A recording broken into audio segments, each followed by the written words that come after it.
Ladies and gentlemen, welcome back to another Saturday Smackdown. Finally, we are back, both me and Zuta, for another Best of 7 series between some of Age of Empires 3's top-level players. Today, H2O, the Waterboy, versus the one, the only, the meme himself, creator of Aztec guides, none other than Garja. Yep, pretty good matchup today, boys, and needless to say, neither of these two players need an introduction, both people very well known within the community for their countless tournament and ladder performances and activity and input into ESOC. Certainly, two of the best players in the world currently. Normally I'd go on, but today, all I'm going to say is game number 2. Now, if maybe you only have time to watch one of the matches, game number 2 is the one to watch, and as always, you can skip to that and any other match/matchup played in this series by clicking on the timestamps in the description below. Do be careful, though, as looking at those timestamps can spoil the outcome of the series if you're watching all of the games in order. And finally, before we begin the game, as you may have seen from the title, we are playing on a brand new patch. ESOC patch is out, that's right. There is a brand new version of Age of Empires 3 for all of us to play, with a few balance changes to make the whole experience much better overall. A much better, more balanced version of Age of Empires 3. New meta, very exciting, and this is largely why game number 2 is so good, actually. So for this series, Zuta and I will guide you through the changes made to each civilization when they are played. But I'm also going to be uploading a video discussing ESOC patch, which I've completed about 40 minutes of so far, so do expect to see that soon. It's not quite done, but it will be definitely in the near future. But if you want to know more right now, then I have one word: ESO-community.net. Enjoy the video. Ladies and gentlemen, welcome back to another Saturday Smackdown. This one is a fairly interesting one, actually, for a number of reasons. We have of course, H2O, as you may see in the game there, versus Riot, who is actually Garja. So this is indeed H2O versus Garja. Two very, very strong players on ESO. And for those of you tuning in, perhaps for the first time on Twitch, or maybe watching this as a VOD on YouTube, this is Saturday Smackdown, every Saturday at exactly 9 PM GMT. We do have a best of 7 between some of Age of Empires 3's top-level players, and certainly these are top-level players. Before the stream actually started here, we had H2O talking about how, Zuta, who is here with me, talking about how H2O is perhaps one of the stronger players of all time, certainly is in lots of people's top 3s, I think you said, something like that. The point is, he's a very good player and has been around for a very long time, versus Garja, who is, of course, a very strong player as well, has placed consistently and done very well in tournaments over the past couple of years playing this game. Absolutely. And today we're playing on the ESOC patch, the ESO-community.net patch. If you want to head over to that website, you'll see the patch notes, you'll see what that's all about. The community site made by the community for the community. It is effectively for the players. It's pretty good. But yes, we do have some changes to these civilizations from the standard patch that we are used to for Age of Empires 3. This is something that's been in the works for a while now, and just to briefly preface the patch, you can play it, you can download it, you just download it, you click on, so you go to the website, you click the download button, you click install, and you're done. And you get a separate launcher, separate from the ordinary Age of Empires 3 that you're used to opening, and you effectively have 2 versions of the game. This patched version, and certainly, a different version as well, the ordinary version. So what's been going on so far before we talk about the changes that have been made to these civilizations? I haven't really been... Yeah, the biggest thing that's happened so far is H2O is drowning in wood treasures. Which against Sioux is something that is worth noting. We've mentioned several times as we have a little bit of a contest here. Yeah. Goes to H2O. Actually picked it up. Yeah, well deserved though. It was his after all. He did pick up. He picked up the 110 wood treasure along with a 50 wood treasure and now a second 50 wood treasure. So 210 wood in bank just from treasures on a coin star is going to mean that he can come back to his base and drop down to TP for free. Yeah, and that's exactly what he's doing. Do. Yeah, there's the foundation there. 200 wood. Absolutely monstrous early on. That represents so many villager seconds, and basically, as we see, is resulting in a trading post here, which is only going to improve Spain's shipment progression just even more, like significantly more. In Spain, the civilization that already has extra shipments here, is just going to be flooded with shipments. This is going to mean he's going to have a very, very strong colonial and just a very strong game for the rest of it. Just getting that trading post out, which you really don't deserve, is absolutely phenomenal. Yeah, I mean, if you think about it this way, most Spain players are, once they've got the resources to age up on their 15 or 16 pop age up, are probably going to chop that 200 wood anyways. Yep. And now you don't have to chop that 200 wood, or you can chop that 200 wood and build a market and get market upgrades, or chop 200 wood and get a second trading post. Wow. It's just gives you so much flexibility. It is. I was looking through the other treasures. Garja got 85 wood and 40 wood as well. So it's not like and a second 40 wood. He's got Garja's gotten 165 wood in treasures himself. So it's not like it's very even then, like in terms of the wood found. Yeah, this spawn of this map is that's like 5 or 6 big wood treasures that. Even for Siberia, which frequently has, very large, beefy wood treasures, that's a bit out of the ordinary. Yeah, that is absolutely. I thought, that H2O came across all of these big wood treasures, largely because, he does have a very refined scouting pattern. He's talked about certainly in the H2O Explained videos that are on my YouTube channel and on the ESOC YouTube channel as well, the way he scouts particular maps because he knows where the big treasures are going to spawn. Certainly that does come into play and can result in finding some nice big treasures, but this map is, as you mentioned, rather unusual. Lots and lots of treasures here. I think, though, it does actually benefit Spain a little bit more here, though Sioux not too far behind in terms of when he's going to be getting that trading post there, and that, by the looks of it, is exactly what he wants to do, lay one down, and there's the foundation. Yeah. One thing I want to point out about the Sioux War Chief, I mean, we talk about how good he is because of how quick he is, but one of the intangible things about that speed that, I just am kind of now realizing is, if you think about the Spain Explorer, during the transition, he has to walk all the way back to his base, build that trading post, and then walk, to the position he's walked to now over here on the right-hand side of the map to continue to scout. If you saw where Garja's Sioux War Chief came from, he was like way over here and then decided he wanted to build this trading post back in next to his base, ran all the way across the map, and now look, he's just like sprinting forward, continuing his jolly way forward, and gonna build another trading post. It's one thing that I didn't think about, how much extra time he gets to scout as a result of having that scout like that. That's pretty good as well. It is absolutely called fast for a reason, this Explorer, and it's something that's less punishing as well. You can get away with being further away. A lot of the times, especially when I play a civilization, I'll remember that I want to build a trading post during transition, and my Explorer is halfway across the map, and it is a skill to remember actually to bring your Explorer back to the perhaps trading route socket to plug that down the second you get 200 wood. But so you get away with that a bit more than other civilizations, a bit more flexibility there. But what's going on so far? Let's take a look at the shipment orders. Of course, 3 villages coming out for both civilizations in that first age, very obvious stuff, followed by 4 settlers by the looks of it for Riot. Garja sending his 4 villagers there, getting that economy rolling early on, along with the markets, 2 trading posts, clearly some sort of economic or more economic focus, some sort of stronger economy play coming out here. 4 axe riders is his first 5 units from that stable.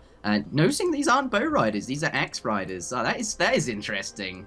Traditionally, not something you usually see bow riders, at least. But from the Spanish player, they're 700 coin as his first colonial age shipment. And of course, he's already using that coin to head on up to the next stage. Has collected nothing but food during transition. Used that coin plus the 200 coin he aged up with, and I presume he aged up with 500 food by the looks of it. Hasn't got a tower on board. But here come those 5 axemen coming in. The barracks has not gone up. It is weak there. Are these axemen going to throw it down, Zuta? Yeah, they're easily just going to siege it down.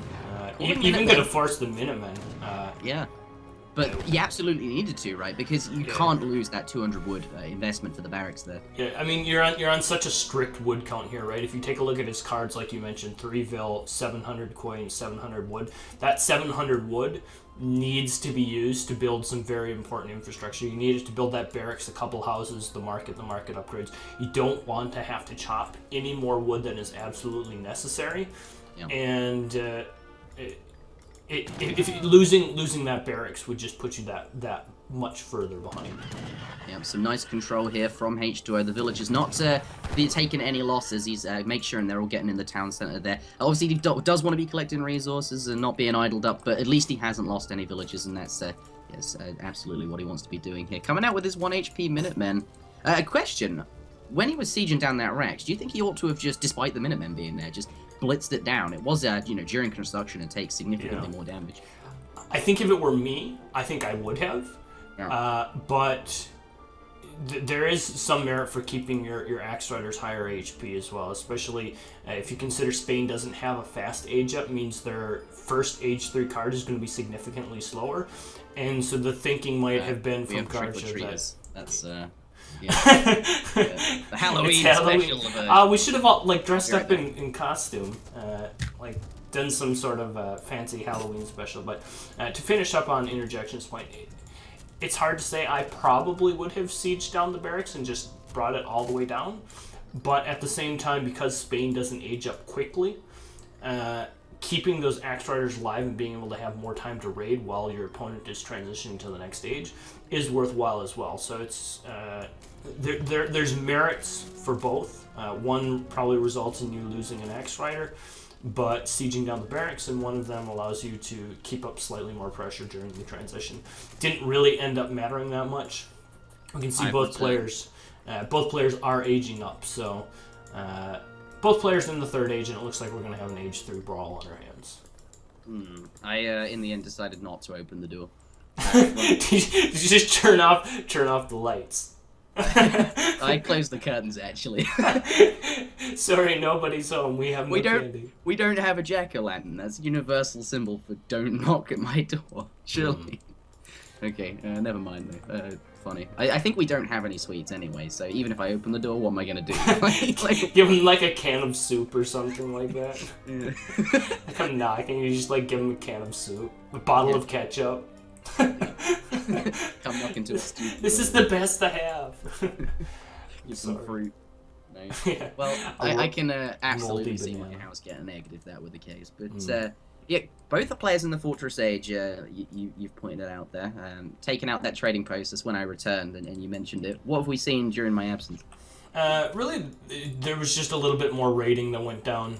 Nothing too much. Both players just backing off, trying to buy some time to get their Fortress Age play online. And this is where Spain is going to have some slight buffs that are going to be affecting them. Their 3 Lancer shipment is now 4. Their 6, 7, and 8 Rodolero shipments are all increased by 1. So. Worth pointing out that 2 shipments that were nerfed during, the sort of the difference between Nilla and TWC/TAD that weren't changed in this patch were the 4 Lancers, remains 4 Lancers, not 5. I personally would have liked to have seen 5, but maybe that was a bit overpowered. I personally think it's okay for civilizations to have those really strong cards. It would be very, very strong. But Germany gets 3 settler wagons. That's pretty good. Among other civs, there's other civs with lots of good, strong shipments, and I personally like that feel there. But maybe it was a bit strong. And of course, I believe 7 rods is not 8 rods. The Fortress Age one, that is. There is that. So 2 shipments that weren't changed. So Spain here, their fast fortress does get stronger, and that's the strategy that's always been strong for Spain, especially since vanilla. Everything else going for them, all of their colonial pledge is sort of outshadowed by other civs. Like France has a much stronger colonial in many ways and a much better semi-FF. I feel like the changes here, and I'll talk more about this as the game goes on, just made Spain more likely to do the thing that they already do. Yeah, it just makes their already strong FF just slightly stronger, right? Yeah. It's like the issues that they have a poor colonial and a poor semi-FF, and among other things, I feel like haven't been addressed. And that's, starting with Spain in this first match is not a great way to advertise ESOC patch, because overall it's an extremely good patch, and the changes made were very tentative, very small, but impact the game in a very meaningful way and make it more balanced, and are going to increase, civilization, play variety, and representation. But Spain, I feel like, fundamentally have always been broken and haven't ever been fixed, and that this opportunity as a patch was a good time to do that. But we do have more important things. The big fight coming out here. Lots of rifle riders trying to get something. Cannons, probably. Yeah, Rifle Rider's very good against cannons, but the Skirmisher's in a pretty good spot to deflect them, and the Husk's just kind of running some interference there over on the side. Also, the Rod's doing a good job of keeping the Dog Soldiers and the Axe Riders at bay over to the right-hand side that were trying to sneak in and get the cannons. Just really good positioning by H2O in general here. And his 2 Falconets not taking any damage and just continuing to punish all of the front lines and back lines of Garja, making for a very difficult situation for him. He's just kind of caught it out in a bad position here. Very well done, actually. Those cannons still absolutely standing, and that is the primary target here for Garja, the thing that he wants to bring down. Rifle Rider's very good at taking those down, and he. Yeah, it's back. It I was just type it as Zuta, but yeah, it's my internet being like doing something goofy. I think everything should be reconnecting. Very sad. Yeah, it looks like everything's Basically, I was just talking about position. Yeah, your stream's come back up again. Okay. Yeah, it's back. Yep, it's back. Yeah, I was just going off for those of you who perhaps didn't hear because the stream went down. I was just affirming the positioning and talking about what happened.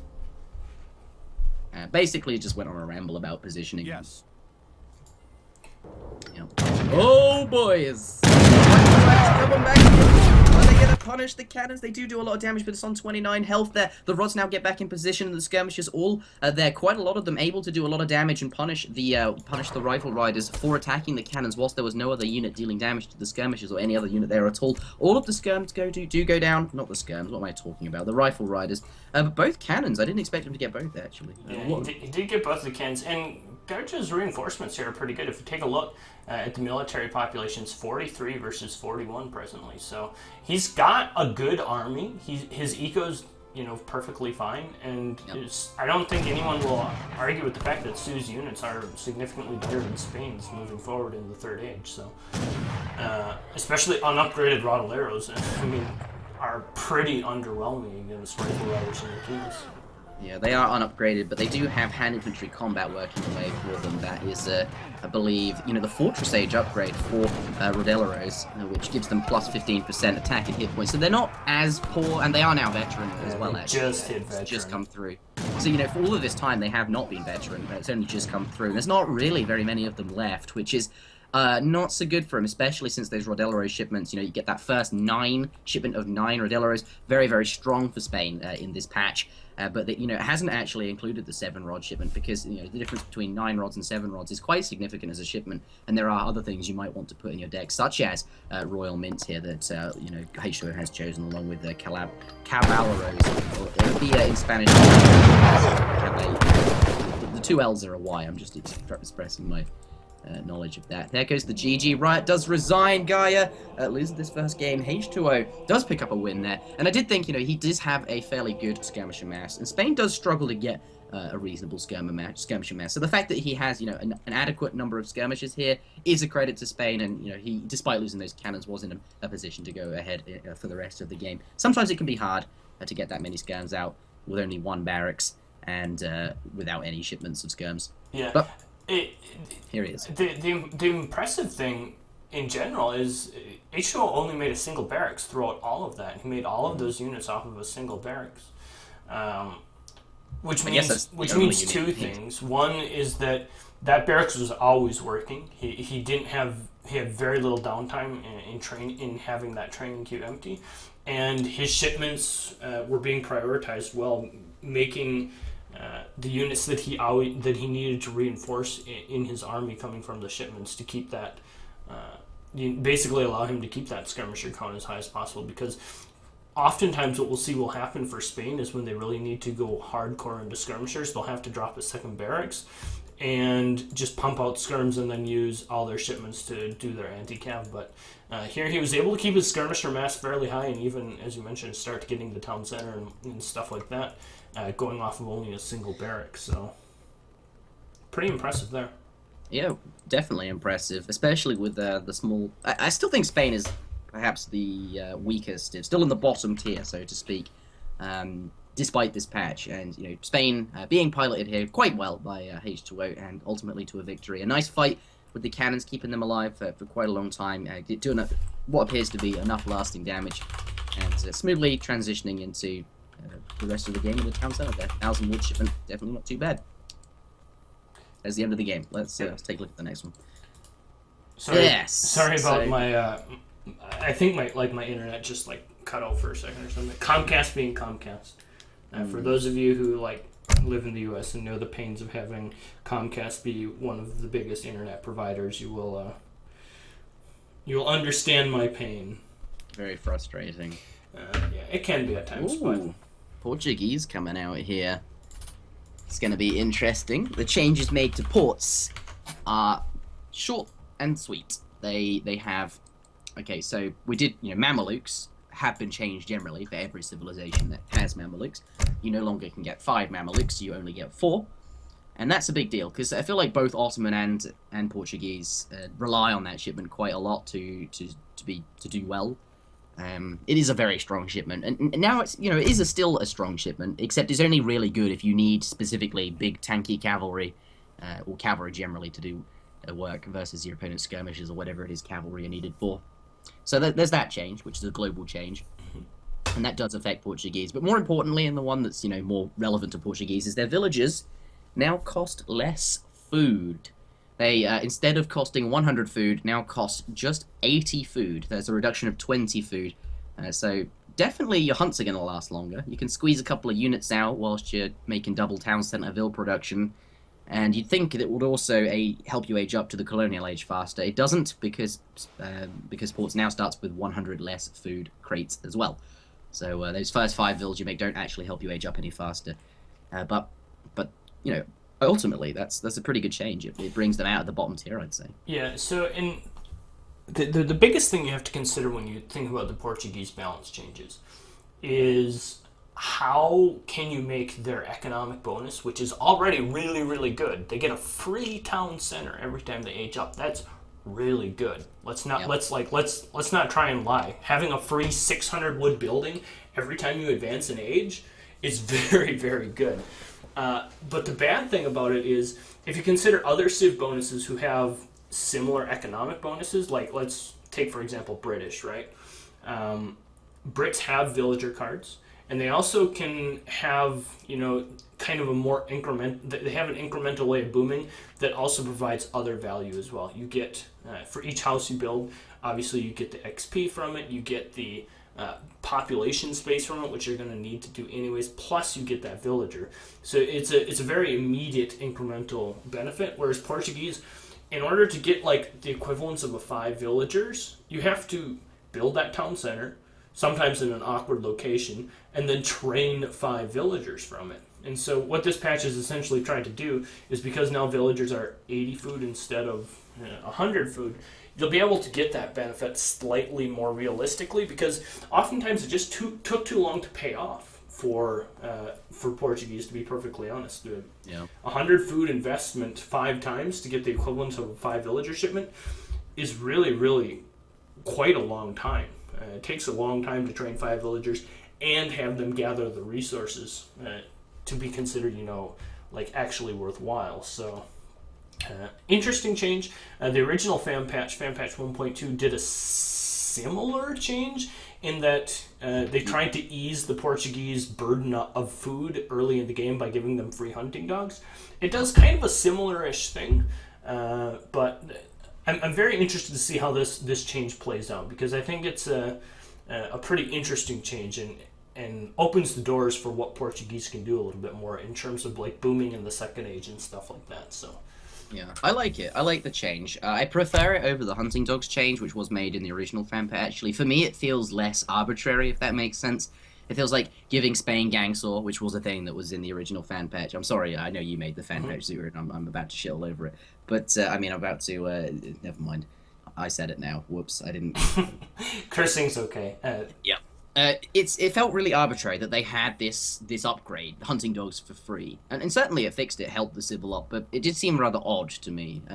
I feel like villagers being cheaper doesn't feel as strange or out of place. Certainly Russia already has that. They have cheaper villages, and I don't know, there's that. But more importantly, the cheaper villages, actually, what this also gives them is their hunts last longer, and it gives them a bit of a power spike, a bit more of a power spike, before their hunts totally run out as well, which the hunting dogs change didn't really do. You just use up your existing food faster, whereas this actually uses up less food overall. Yeah. I mean, to some degree, and so if you take a look at what the other civs have that have like weird villager costs, so take a look at India, take a look at Dutch. Both of those civs, they build villagers that cost different resources they gather slower, and they just get innate bonuses in at least in India's terms, in terms of free market upgrades. And so that's kind of where that change came from. But they accomplish, essentially their goal is to accomplish the same thing. That's to ease the burden on Portuguese's very early H2 boom. And we'll see how it ends up working out. We will. Players are almost ready by the looks of it. Garja switching around from Portuguese to Spanish. Something else I would like to bring up. The map changes made by ESOC in this patch here. The standard map set is entirely different. If you go and look at that, you can see the patch notes on eso-community.net. And all of the maps are much more, or perhaps less, how do I say it? They have more hunt. They're more consistent in spawning hunt. You're more likely to have hunt. I'll green in here to get this on the road for the sake of saving time and keeping the length short. But because the maps have been changed in that way, civilizations like Portuguese are now just inherently better. Portuguese was always actually reasonably okay, along with British, on a high hunt map. And because of the map changes, they're going to be more consistently good for that reason, because of the map changes. Yep. And we do have to remember that, I mean, realistically, a town center is still a town center. You can secure a lot of the map with that as well, right? So yeah, you certainly can. It's pretty good. Yep. Overall, though, nice changes, especially since I guess any other civ that had that change would be a bit strong. Ports don't have villages, it's shipments. I guess that's the point we're getting at here, obviously. But H2O spawning in the right-hand side of the map in the color blue. Playing is indeed the Portuguese, collecting up all his crates. Minus 100 food, worth pointing out again. It doesn't have that one, and leaving that 100 coin on the floor. Obviously, that isn't going to help him age up any faster. His explorer, by the looks of it, rushing down to this southern trading post, though he's absolutely not going to be able to lay that down, of course, because he only has enough wood for a house there. Looks like he's found a nearly mature coyote pup, which is pretty good for Portuguese. They only have the one scouting unit, so here this is going to be quite nice. Help them look around the map, of course, those treasures. And on this map as well, we do have a sheep. There is one here somewhere. It's hidden in the trees. Yep, there it is. There's a sheep there. There's lots of those hidden around the map. Certainly going to be useful. Spain already has effectively a mature coyote pup in the form of a war dog. Starts the game with that, so it has a little bit of a bonus on this map. But again, we're seeing Spain again, but this time being piloted by Garja, not H2O. So a civilization switch in the sense that Garja is playing Spain, and it's nice that Spain is being played again. A civ that does not see very much representation on ladder or in the game generally, and what my favourite civ overall. And it gives me more of an opportunity to actually talk about this civ and the changes that have, and especially the changes that have not been made. So there's that. Coyote pup. Oh dear. Oh no, he's been caught by the war dog. I'm just going to point out, it's not actually the nearly mature coyote pup. The nearly mature coyote pup spawns on Great Plains. This is just straight out Buck the Tame Wolf. He's not even a coyote, is he? No, he's a wolf.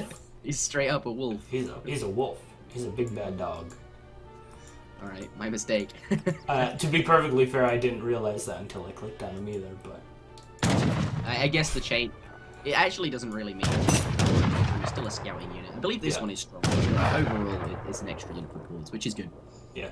I also think that the nearly mature coyote pup is guarded by coyotes, and the wolf is guarded by wolves, which makes sense that it's slightly stronger, because coyotes are weaker than wolves in Age of Empires 3. And probably in real life as well. I don't know too much about it. Oh, we do have a treasure contention. Riot very invested in this one, having made a couple of extra war dogs for it. This treasure is 150 food, very significant. Going to help each player age up that bit quicker. It does go down. I'm not sure who went in there first. Absolutely, I absolutely am sure it's Riot. I don't know why I said that. Looks like, though, Riot gets the food treasure, and now H2O's Explorer is going to get by these war dogs. Yeah, does take out one of the war dogs to his credit. So that 150 food treasure is nullified a little bit by the fact that he actually made war dogs to get it with, but did a reasonable amount of damage to that Explorer there, and I think the war dogs were well justified. Yeah, H2O just shot his second hunt very far away from his town center. This second herd of moose was his second hunt, and now they are in a very awkward place jammed behind these trees, and you can see the villagers have just resigned themselves to chopping them out instead of trying to herd them out. Are we going to see the Ryan Mankle tilt come in?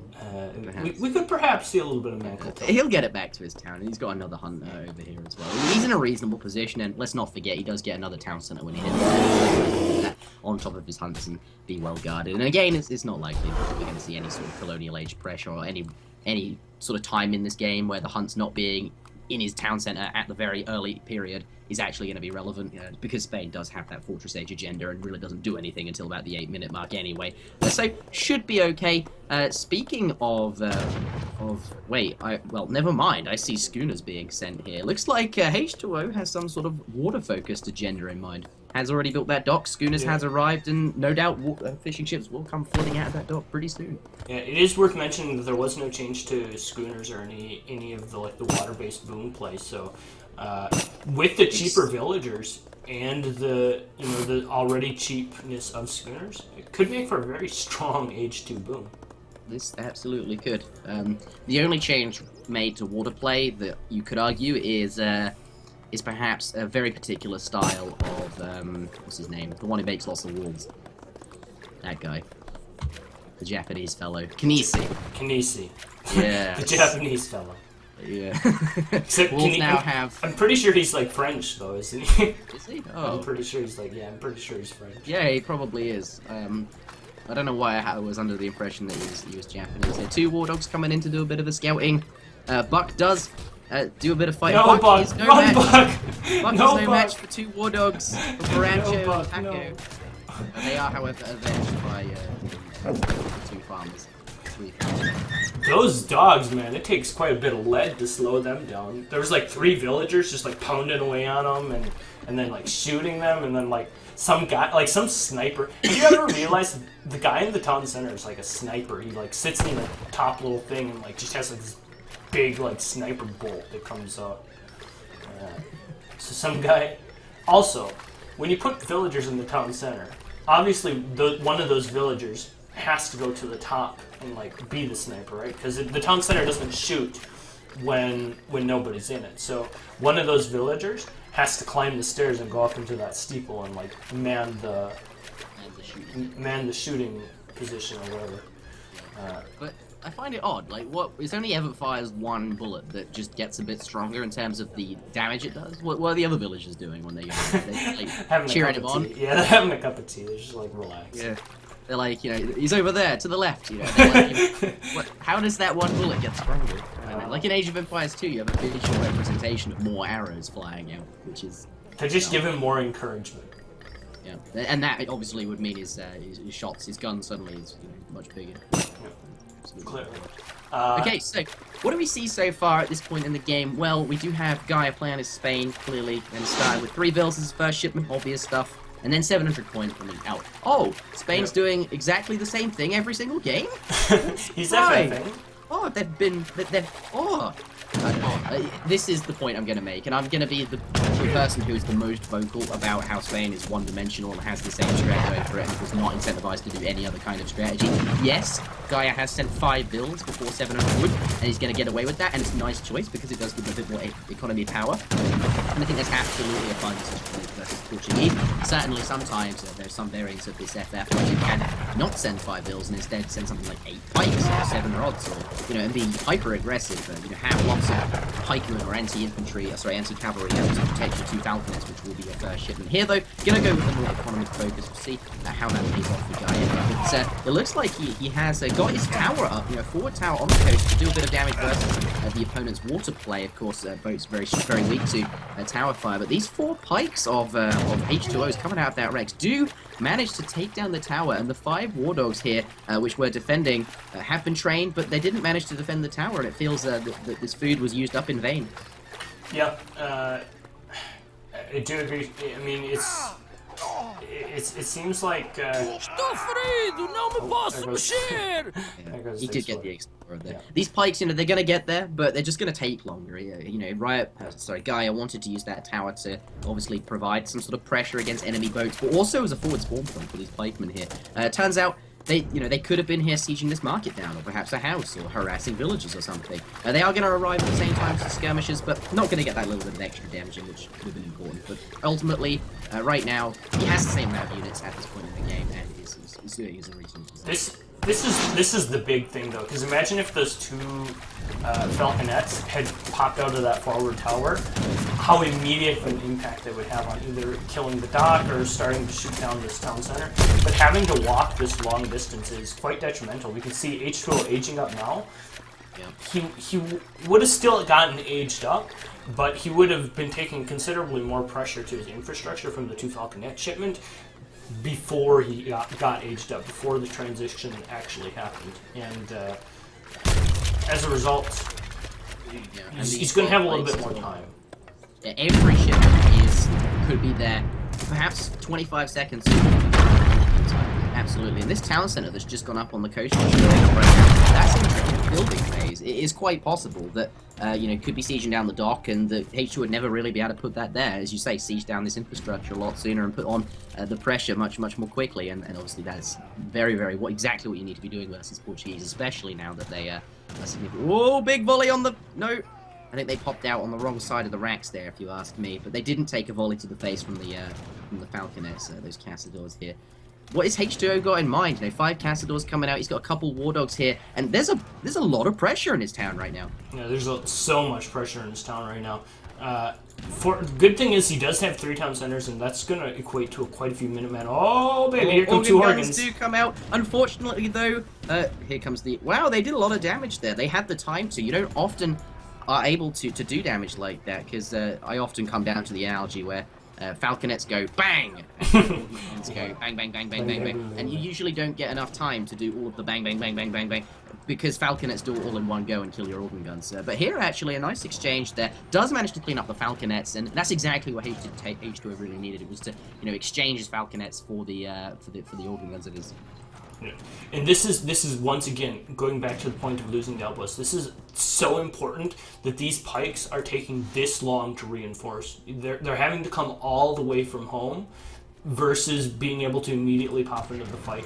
The town centers, the barracks, all this stuff that is being sieged down by Riot would be going down considerably quicker if those pikes were immediately into the fight, but they're not. They're having to cross the map, take that long voyage by foot, and as a result, H2O, able to buy some time with these couple Cazadors. Here comes the 8 Cazador shipment, just buying him more and more time, and it looks like he's going to get bailed out.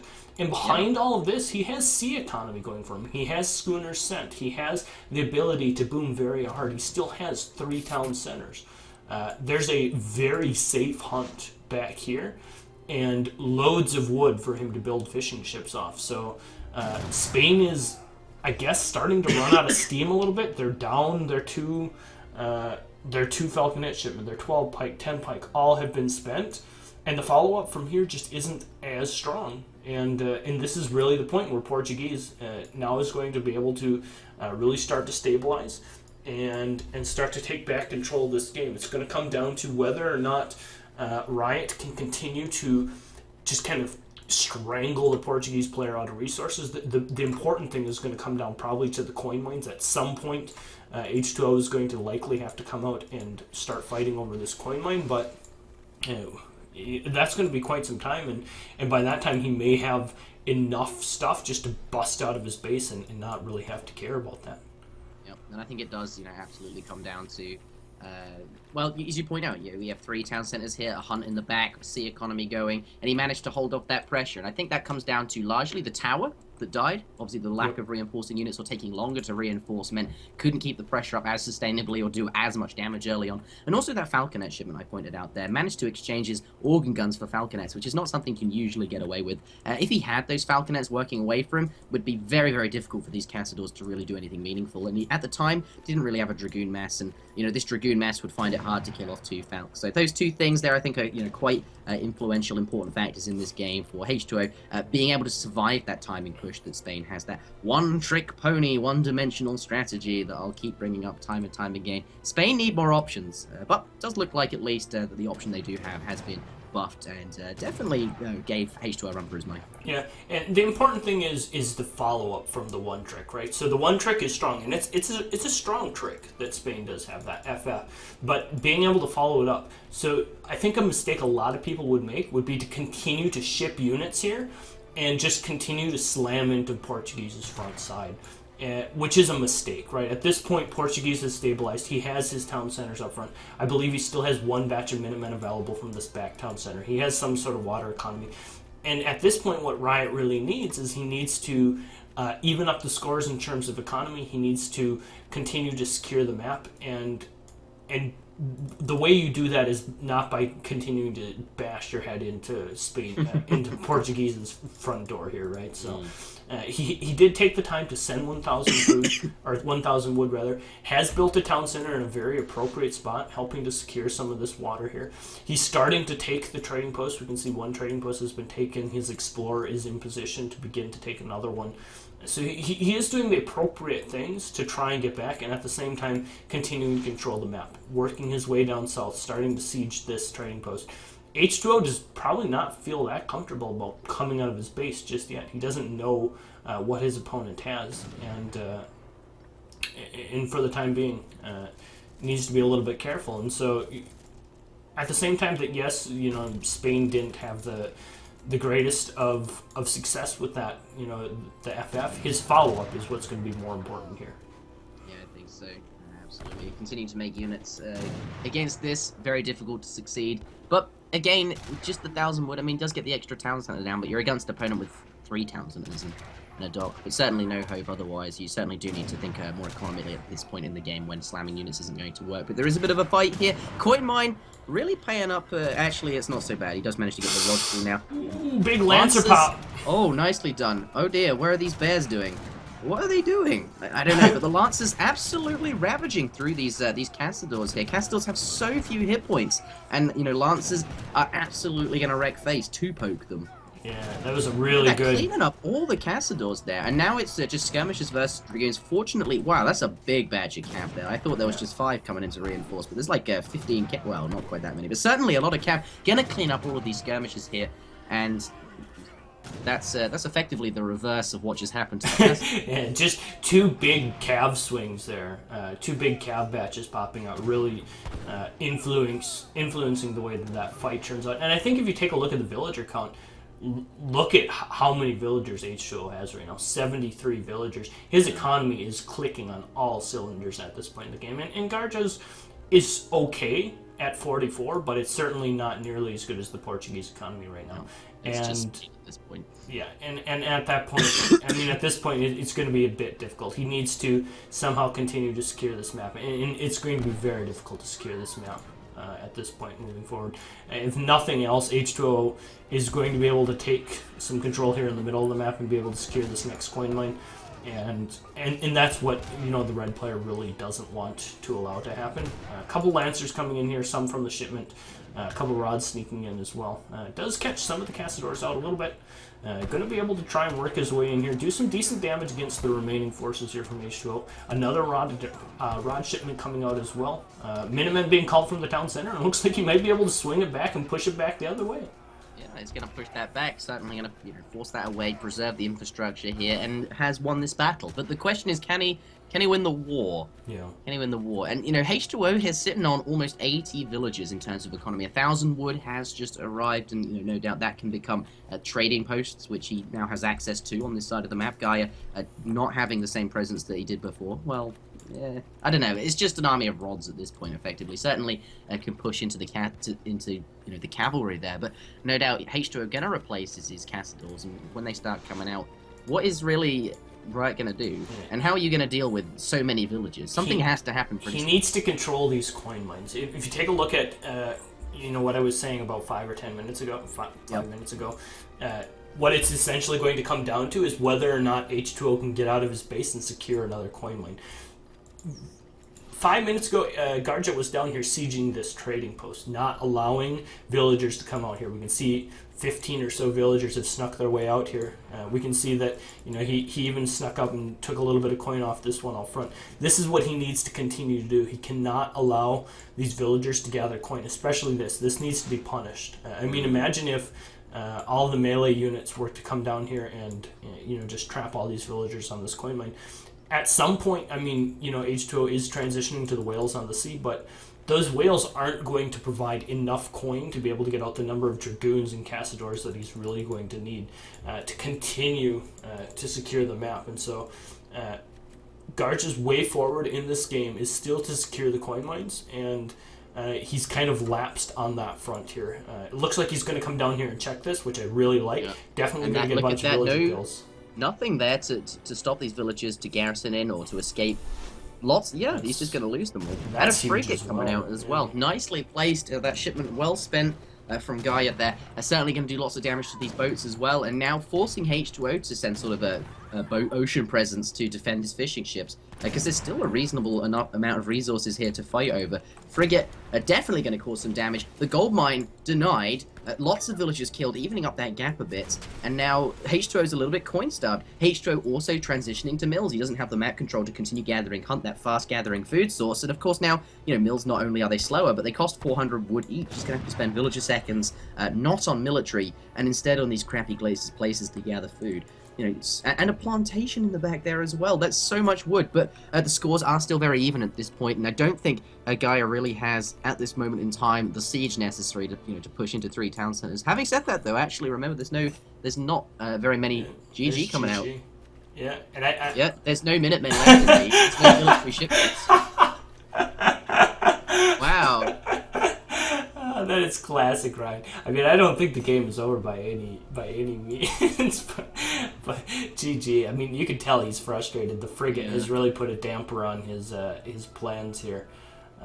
He does have a frigate of his own, but it certainly is frustrating for him at this point. He just doesn't have the coin.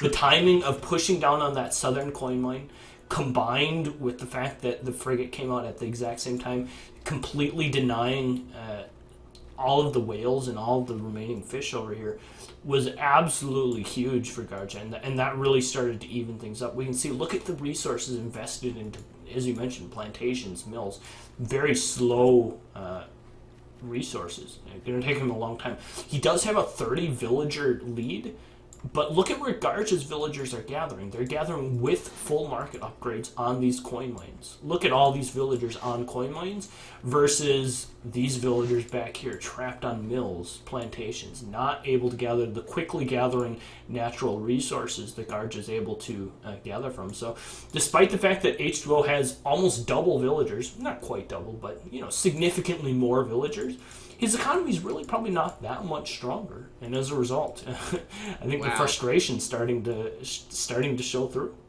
Rhiney coming back. Yeah. Oh wow, this is shaping up to be really something. I was not expecting Spain to be able to keep up with Portuguese in terms of you know, power level, especially with the changes on this patch to Portuguese. And I think that matchup's always been a little bit difficult for Spain. Spain versus Port, so all of those town centers pretty hard to push into, and they don't have the follow-up play in the same way that Port does. But here, controlling the coin mines and forcing H2O into these clunky, expensive resource patches, this is really working out for him. Hey, we're going to settle into a long game here, right? Because this is the point, like, as you mentioned, there's not enough siege between these rods and skirms to really just go in here and start hammering away at these 2 town centers and all this infrastructure wall that's thrown up here. If Garja were to push in there, the Cazadores and the Dragoons would just really start to melt away at the front lines, and that's not what he wants to do. A couple Falconets are going to come in here, definitely going to help him. Where do you get those? The artillery foundry, yeah. That's the siege he needs, right? And now that they're here, it signals go time. He wants to go now that he has that ability to start pushing out lots of siege damage. Cazador's coming in to try and, you know, pop a few shots off in defense here, but he does not want to get too close, and actually doesn't really want to be taking any fights with these skirms anyway. There's significantly more skirmishes here. When you're popping shots back at each other, obviously you don't want to fight the larger army. And also you don't want to get too close to these falconets here. Lots of damage.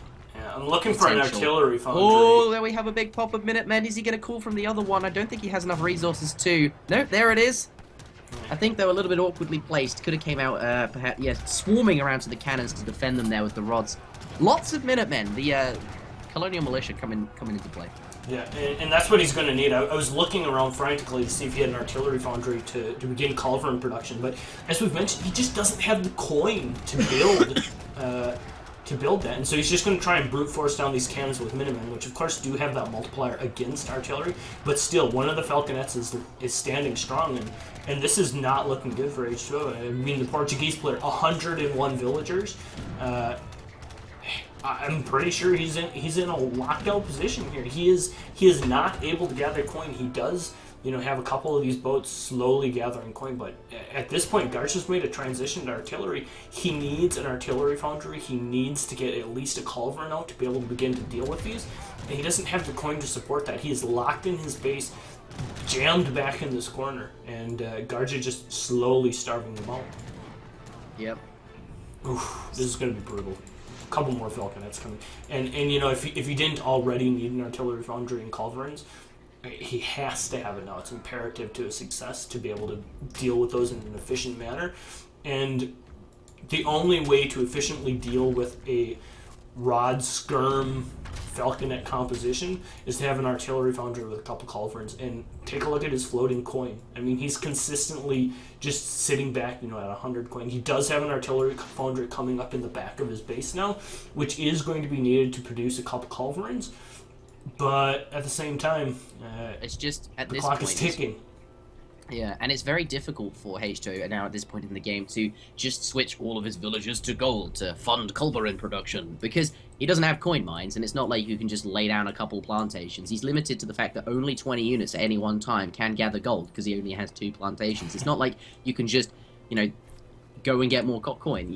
You have to leave all these villagers on food, because that's the only resource they can gather. So it's going to be hard to find funding for culverins. Now it's starting to sound a bit like real life. Jeez. Yeah, and it is also worth mentioning that, you know, Garja has built a dock. He's built a caravel here as well. So if H2O were to fight down the water, we can see it looks like we've missed a little bit of a skirmish as the frigates are healing up by their respective docks.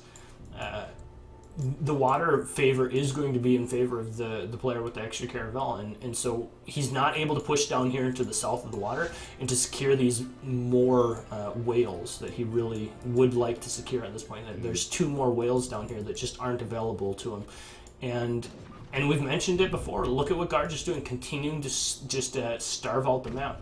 Wow, even more Falconets arriving. I was looking at Riot's coin pool, or it's just his floating resources. Had like 1.2k coin or something, and that's now all been converted into these juicy Falconets, which are going to absolutely spank those Cassadors. They're absolutely lidless. Did you see the cool little formation there, popped by the Raudaleros, running in to sneak down the culverin? And that really was H2O's last threat that we can see there. Just too many Falconets out at this point, and Riot taking a very, very good high-level game number 2. That was a fun one to watch. That was very, very fun, and it goes down to it shows quite a lot how important map control is. Yes. And access to resources, not just, oh, I have a lot of villagers and I'll eventually win, but, you know, Gaia clearly having fewer economic potential. God, my choice of words. Yes, his economy was not nearly as good, but he had the map control, and despite the fact that H2O had loads more villagers, look at where a lot of those plain Jane vanilla villagers are gathering, from mills and plantations in the back of his base, gathering wood, which is a slow gathering resource. He has food and wood out the wazoo, but he just doesn't have any way to get the coin to deal with all these Falconets. And if you take a look at where Garja's villagers are gathering, they're gathering on, you know, these coin mines on the Portuguese players' half of the map, and they're funding all these Falconets, which are very, very difficult for the Portuguese to deal with if he doesn't have access to culverins. And unfortunately, for the Portuguese player, culverins cost a whole ton of coin, and that's what he doesn't have, and as a result, loses the game. Really well thought out by Garja, and just really high-level play. Very good play from him in that game. Yep, there's that. Certainly. Ending game number 2 in style. Let's take a look at the post-game real quick before we head out. Spain are creating some interesting games. I'm still going to hopefully have an opportunity to talk about the how I would improve Spain's ability to be played in H2. How would you improve Spain's ability to be played in H2? Well, I was going to make a video on it, but all right. I guess I'll now let you do that. I know now is a better time. Is as good a time as any, and I can also make a video. There will be people that don't watch this particular bit of Smackdown. A lot of people, believe it or not, at the end of the game just use the timestamps that I put in the description of the video. I see. Just skip to the very next game. Actually, I better end this recording. Yeah, because sometimes, for such not recording anymore, but like when I have a recording that goes like half an hour long, it just like randomly my audio is out of sync with yours, and then like I start talking at the same time as you, because slowly the audio gets out of sync. It's rather odd. It's like I have to keep refreshing it with I'll just call this ESOC patch Smackdown. So we'll call that capture 1. That was both games that we just saw. Hopefully it won't be too out of sync. I'll talk about my changes to changes on recording once it loads. Once I get into the game. Actually, it's not very out of sync at all. That's fine. Okay, that's good. It's about 26 milliseconds out of sync, which is nothing. Yeah, it's not too bad. Well, 20 milliseconds is essentially no time at all. Yeah, it's nothing here. It's fine. So, we can potentially see Spain again, I think. Or no, as both players won with Spain. Riot has won with... Yes, both players have won with Spain. Spain Okay, confirmed then. OP. I'm gonna turn my recorder on now. Alright. Okay, actually, I'm gonna delete that because that was a stupid opening. Alright, so both players have now won a game with Spain each, so no longer going to be seeing any Spain here, and Zuta claims Spain OP confirmed here Yes, at Smackdown. confirmed here. You saw it here first. Yeah, well... Not quite. I mean, both play. It's not like the same player won with Spain twice. But yeah, now I'm not going to have as much of an opportunity to talk about Spain because they're not going to be actually being in the game, which is kind of important for talking about them. But changes I'd make... Oh, where's he going? Oh, he doesn't have the map. I see. Well, I can talk about Spain, I guess. So, one of the changes, I've mentioned it before, and I've mentioned it a lot on my stream, and I'm sure, a number of people in the chat or watching this video will already know the changes that I think ought to be or could have been made to Spain. I personally think that, okay, so Spain has a 3 villager shipment. Fine.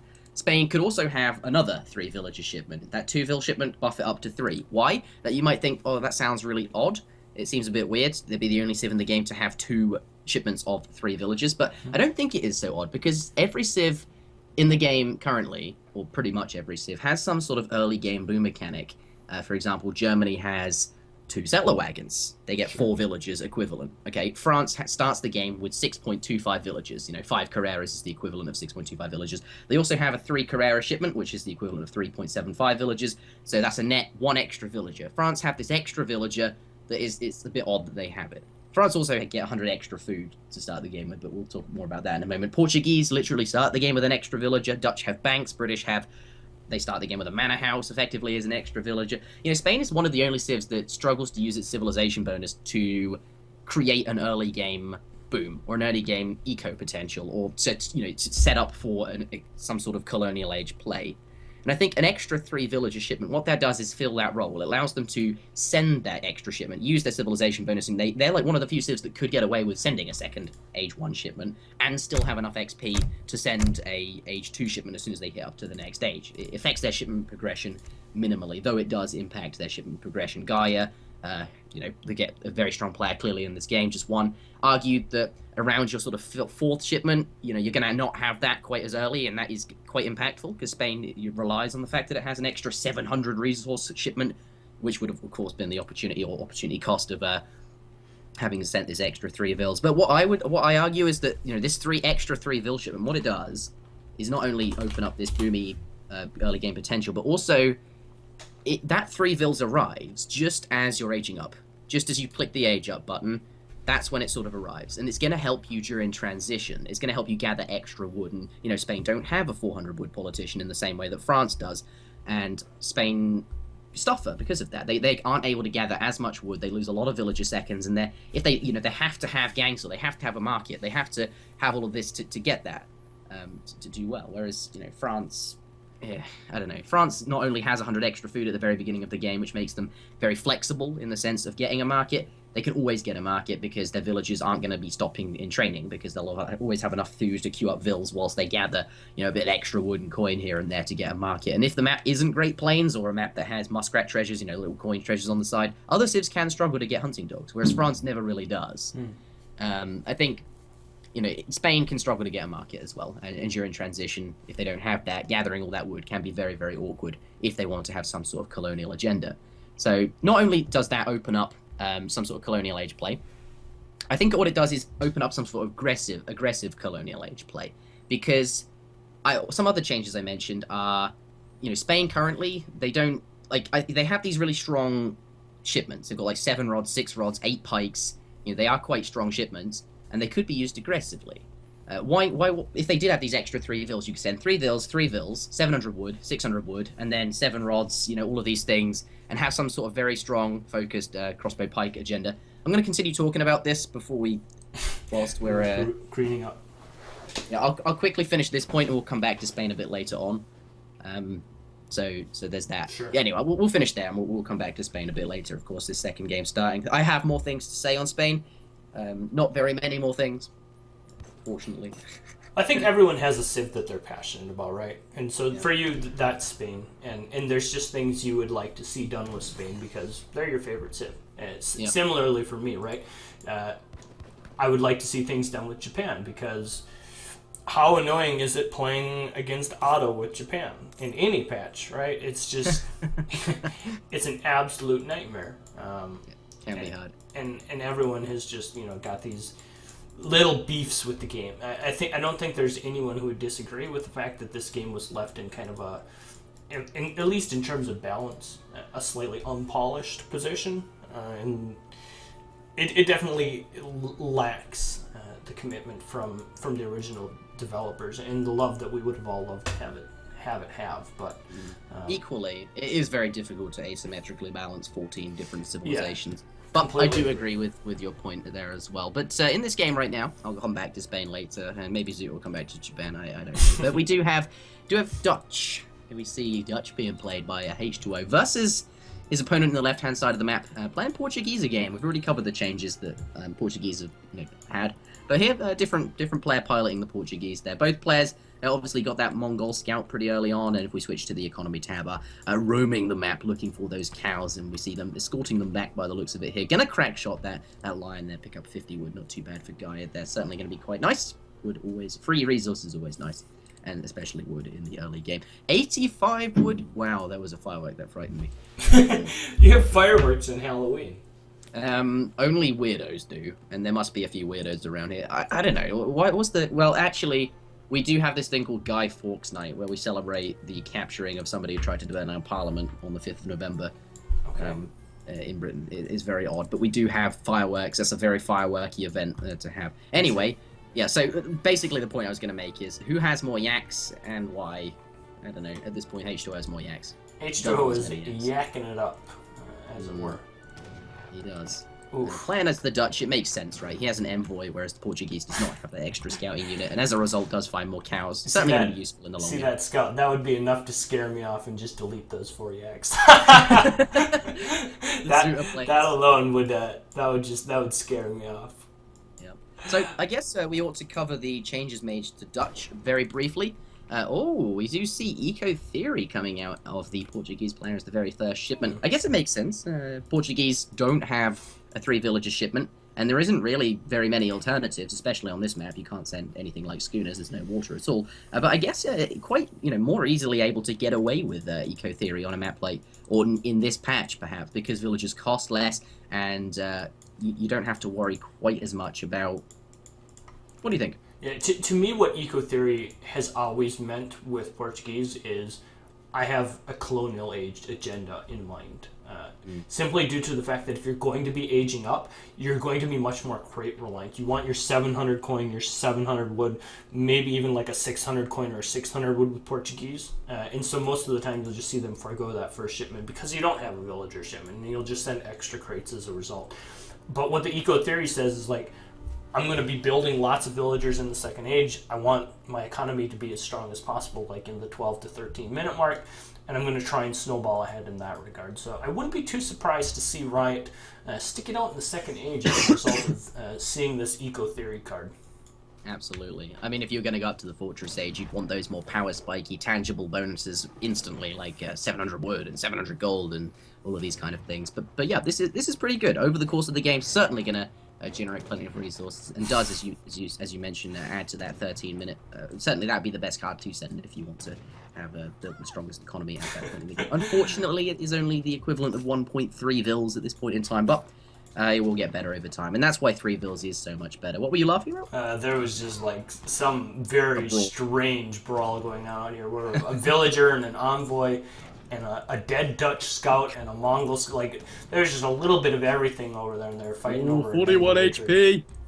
Is he going to survive? Is he going to get away? He has already aged up, so he's already got that plus 100 health from the age up. Does go down there. Is he going to lose the settler getting back involved? Going to lose the Mongo scout as well? No, he managed to get away. 7 HP. Villager does not have enough range damage, or range, in fact, to finish that up. Mongol scout gets away to scout another day. There we have it. So quickly there. Yeah. Lol, I've already lost, he says. He invested so much into that as well. He idled a villager. He sent a villager all the way out there to try and gather it. He's lost his explorer now twice, giving the Portuguese player an extra 90 XP. That's pretty rough. I mean, he's not just straight out lost, but he isn't in a bad way. It's like when you lose a 100 wood treasure or something big happens in the early game. You always feel not so happy about entering the late portion of the game, and you can say stuff like that. Yeah, that's true. The Dutch bonus, though, what is it? Okay, so basically, small change actually. Dutch banks now give you more XP, actually significantly more XP. I believe it's now 110 up from 70. Okay, so, actually quite a bit more XP, and I believe the kill XP was adjusted accordingly. But what this does, and I've said it before, Dutch have always had this issue, if you don't get that first bank up in time during the Discovery Age, you sometimes don't have enough XP to send your first Colonial Age shipment upon aging up. Dutch often... Oh, there we go, the play! Taking out sniped. That Mongol scout, sick move. Alright, cool. Because Dutch age a lot faster than other European civilizations, largely because their villages don't cost food, so they can age up a bit quicker, and as you age up quicker, you don't have all the XP needed for that first shipment. But the banks certainly going to help you out with that, and just help out generally with the shipment progression. We do have five cavalry there. I thought they were going to come in for some cheeky Vil kills, but 5 cav of H2O zone do pop out and engage here. Now it's down to who can micro these effectively and pull them out, make them run around. You can see here both players attempting to do that, where one cav is being targeted, pulling it back so the other cav follow. The introduction of the Blue Explorer here certainly going to help. Overall, though, a nice job from H2O in this fight. Yeah, things are looking pretty even here. As you mentioned, the Blue Explorer is getting off a couple shots, but not going to make that much of a difference. Looks like H2O does end up coming ahead by about, just about 1 Hussar in total there. So is going to take that small victory and run with it, and certainly is going to buy him some time. He has done a fairly greedy build here. We can see he's built the livestock pen, has 2 banks, currently building a 3rd bank as well. So a kind of greedy start for him. And as a result, winning that little cav skirmish early in the game going to mean that there's not going to be as much pressure from Riot moving forwards here, which is something that he's definitely going to enjoy, not having cav running around while he's trying to power up his eco and get to the 3rd age.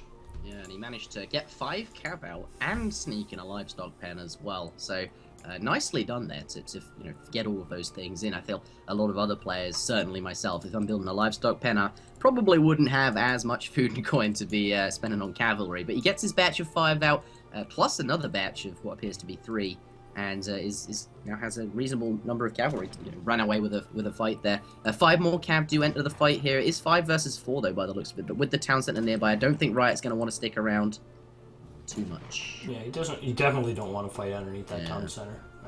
Lots of extra damage there.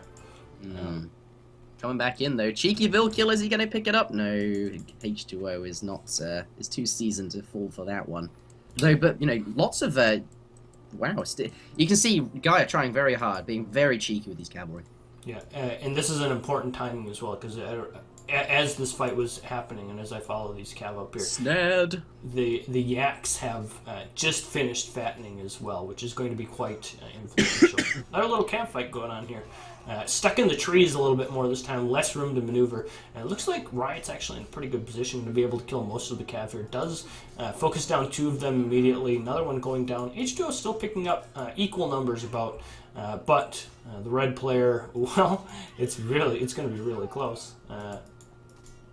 Well, they're like on the same HP. Yeah. Are they going to kill each other? Down to 1 hit. I don't think so. I think Blue is going to win that fight. It is gonna be down to a hit though. Oh wait, maybe there will be. Yeah. The red one. How did the red one win? I thought the blue maybe it was a ahead on HP and it was just hard to see. But it's not really much of a victory. Look, it's on 20 HP. It's gonna die pretty quick. But maybe he can sneakily bring that in and kill off a Vil during the middle of a fight, unless H2O does specifically remember that's behind his town. But pardon me, think that that's going to be there basically for the rest of the game and could potentially, oh no, here comes the Explorer, H2O, perhaps going to see that and just quickly finish it up. But anyway, what do we see at this point in the time? Riot's now up to the Fortress Age here. Yeah, both players aging up. Yeah, both 700 and 600 coins sent, and now 700 food as well. Just lots of shipments to, power them into the Fortress Age and power out units upon arriving there. 8 Castadors do arrive along with some Dragoons, and here now, Riot, aka Garja, going to be putting on the pressure versus Dutch opponent, who is now aging as well. But this is the power spike for the Dutch player. He has a full livestock pen of yaks currently in gathering, and his 3 banks that he ordinarily would have as well. Dutch is looking pretty good right now. Yeah, his economy is huge. He's got 4 banks, and he's got still 5 or 6 of these yaks remaining. Going to be so much for him. There goes that cav finally. A brave attempt from a brave soldier, but no dice for him. Yeah, could have worked though. But maybe perhaps it was a bit early. Would you have waited perhaps until a full-on fight was going? Yeah, maybe tried to sneak it in on a fight or something, but that's tough to do as well, Yeah, and you always, as a player, have the instinct to be active and proactive with your units. There's one cav sitting there doing nothing, probably felt a bit annoying. And yes, it is hard to do. You have to take away your eyes and effectively your APM from that fight, which is probably more important than this 20 HP cav that might kill a villager or might not. But the only thing, certainly these got lots of cows here, but it is worth pointing out Riot is ahead in terms of his shipment progression. He got up a bit sooner. And, for that reason, is effectively an entire shipment ahead in the units coming out. Is Dutch going to catch up in time? I feel like Riot here spending his extra time killing trading posts. Does he want to finish off this route? So, potentially, yes. But I think the more interesting thing that we're seeing here is one more of the balance changes that was made for Dutch is you're now available to build 6 banks total without having to send any cards. And I was a bit concerned what H2O was going to be doing with all this food. I was initially thinking maybe is he going to try and go to the 4th age or something like that. But no, he's just going to send 1,000 wood and continue to just power up his economy. So while this fight is going on here to the north of the map, he's making banks 5 and 6 back at home along with a market and using that livestock pen just to continue to build his economy even further. Yep. Here. It looks like the red going to clean up these units there. I think once these skirmishes are gone, H2O are going to get out of here. Doesn't have enough units to continue fighting. But back at home, as you mentioned, banks 5 and 6 going up. Or will be. No, they're already up. But that's another change we didn't actually explicitly mention. Dutch not only do have extra XP from building the bank, which helps with their shipment progression generally, and it means they get out their shipments sooner, and that helps Dutch overall. They did need that boost, especially in matchups like against France, but equally have now 2 more banks as well. Their build limit is 6, and the banks of Rotterdam and Amsterdam, which used to increase the build limit, now actually just give a straight up plus 10% bonus to gather rate, which is, they needed to do something. They've been repurposed effectively. And I think, that's good. Dutch did need to have 6 banks, because then there was this, sort of, from a design point of view, this boomy civ that likes to sit in its base and has access to, these strong skirmishes in Age 2, which get shadow teched upon hitting up to Age 3. They like to sit around back in their base and defend, but capping out at 4 banks is a bit early, and they never really were able to do what perhaps ES intended them to do. So, definitely an adequately made change here. But a little bit of a skirmish as he kites back towards his base. What are we seeing here? Yeah, and so the important thing is, he's invested so many resources into his boom, whereas Garja has invested quite a few resources into his own boom, but at the same time has been making, shipments of 8 skirms, 7 skirms, and now 5 Dragoon coming out. And so the real curious thing to me will be whether or not H2O is able to stabilize and pump out enough units here to kind of claw his way back in terms of just unit production and unit capability before he just kind of gets overrun and before he loses out on valuable hunting locations. We can see this is kind of his next hunt location. It's fairly exposed, whereas Garja would just with the presence of the map, that he is. Oh dear, here comes Red's units. That's exactly, you flared it, and it's as if he saw your flare. He didn't, by the way, but it's straight down here. And H2O, does he have the army to respond to that? It's on the other side of the map. It's doing something else. Yeah, and it's slightly smaller as well. And it's the thing that worries me, that making that 5th bank is as good as it may seem to be making that 5th bank. it still seems very, very greedy in the sense that banks cost 700 resources to make, and so that's still 1,400 extra resources, just slowing down your progression that much more.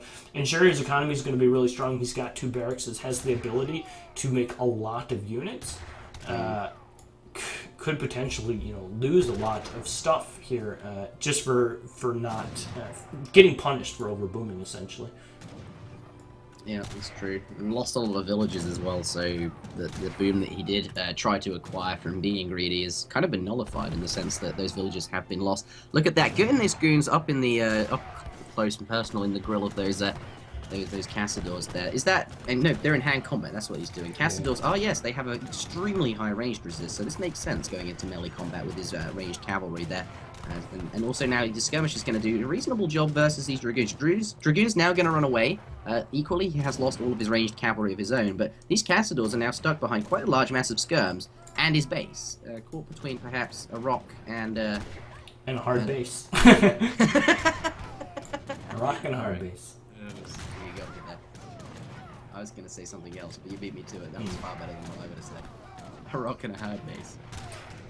Yeah, and losing all those skirms certainly is going to be detrimental. But take a look at the villager count during all of this, right? 61 villagers. He is just absolutely booming away on the back of this. He has 3 stagecoach TP going behind this as well. So it's not like his eco is weak. Sure, he loses a lot of military units. H2O all of a sudden finds himself almost double in military population. But look at this, a 3rd barracks going up there. Just the economy for the Portuguese player is just so huge right now. She's playing a little bit of catch up just in terms of sheer quantity of military units, but at the same time, he's probably going to be able to catch up. And H2O on a bit of a clock now. He really needs to start securing back the map, killing some of the villagers of the red player, or else he may just find himself in a position where the economy for the red player is just too strong at this point, and just lacks the map control to really get back in the game. The next 2 minutes are probably going to be the deciders here. I meant to mute my mic. I'm alive, it's okay. At the same time, he is doing a good job. He has killed some villagers, keeping that back in check, and continuing to maintain his military production as well. So, here comes Mams. The Mammoth shipment coming out. It's not quite as good as it used to be because there's one less Mammoth, clearly. But exactly what he needs right now, cavalry. And it fits that role. Mamelukes still come into play, still a strong shipment, and quite the power spike in this fight. Yeah. But like you mentioned, one less means there's one less that he has to fight his way through. I still don't know if it matters though. Like, look at how long those Mams are taking to die. I mean, they're just soaking so many shots in the front line. The Castors adding in quite a bit of DPS in the back. Looks like half of the Mams are gone. 2 of them have dropped. 2 of them do still remain. 1 of them taking quite a bit of damage from the Dragoons and the Skirmishers. Only 1 left alive now, but still in the backside of this, Castors doing some decent damage, getting off quite a few shots. But some pretty good unit control here by H2O, continuing to kite back.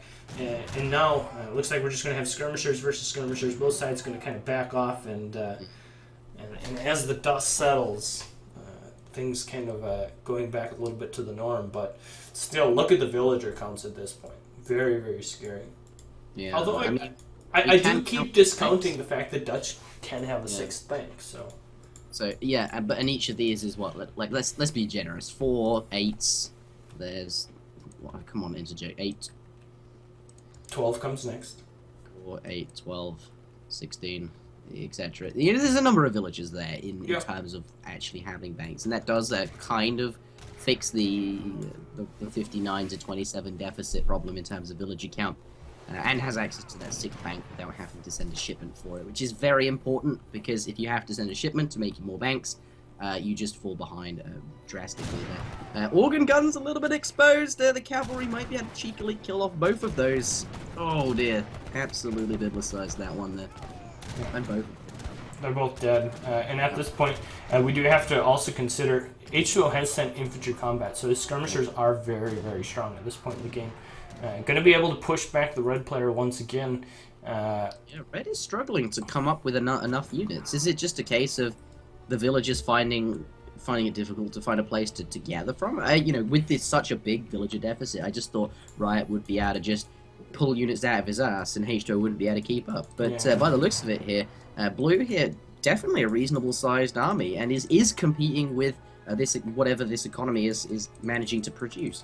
But just look at the stats of the Castadors versus the Skirmishers. 105 hit points and 17 ranged attack versus 20 ranged attack and 162 hit points. So I mean, it is a trade-off for that extra ranged resistance, but is it really worth? at this point, I'm certainly not. I mean, the Skirmishers, even just having the extra damage is, just so good for poking away at the Dragoons and stuff like that. The Castadors are fairly paper thin. They're just really not that good of a unit. No, the villagers walking in. Not too good there. The Dragoon's going to pursue that. Looks like H2O going to be losing more villagers, and that's exactly what Riot wants. Yeah. Look at that skirm count as well. His skirm count is just swelling so much. Let's take a look at the actual military tab to see what his skirm count is. 56 skirmishers currently available to him. Oh my goodness. Oh no.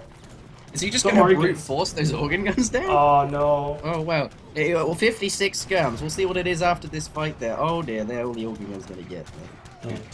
The one good thing about that is he did draw all of the Dragoons out of position and got a pretty nice flank with these Hussar on the backside of the Castador while all of that was happening. So, despite the fact that he took quite a few shots from those organ guns, he also got his cav in a very, very good position during all of that as well. So, looks like he's going to be okay. He's going to be able to clean up this fight. A big reinforcing batch of Dragoons coming from Riot, but there's a ton of skirms still left here alive. 25 skirms still left for the blue player.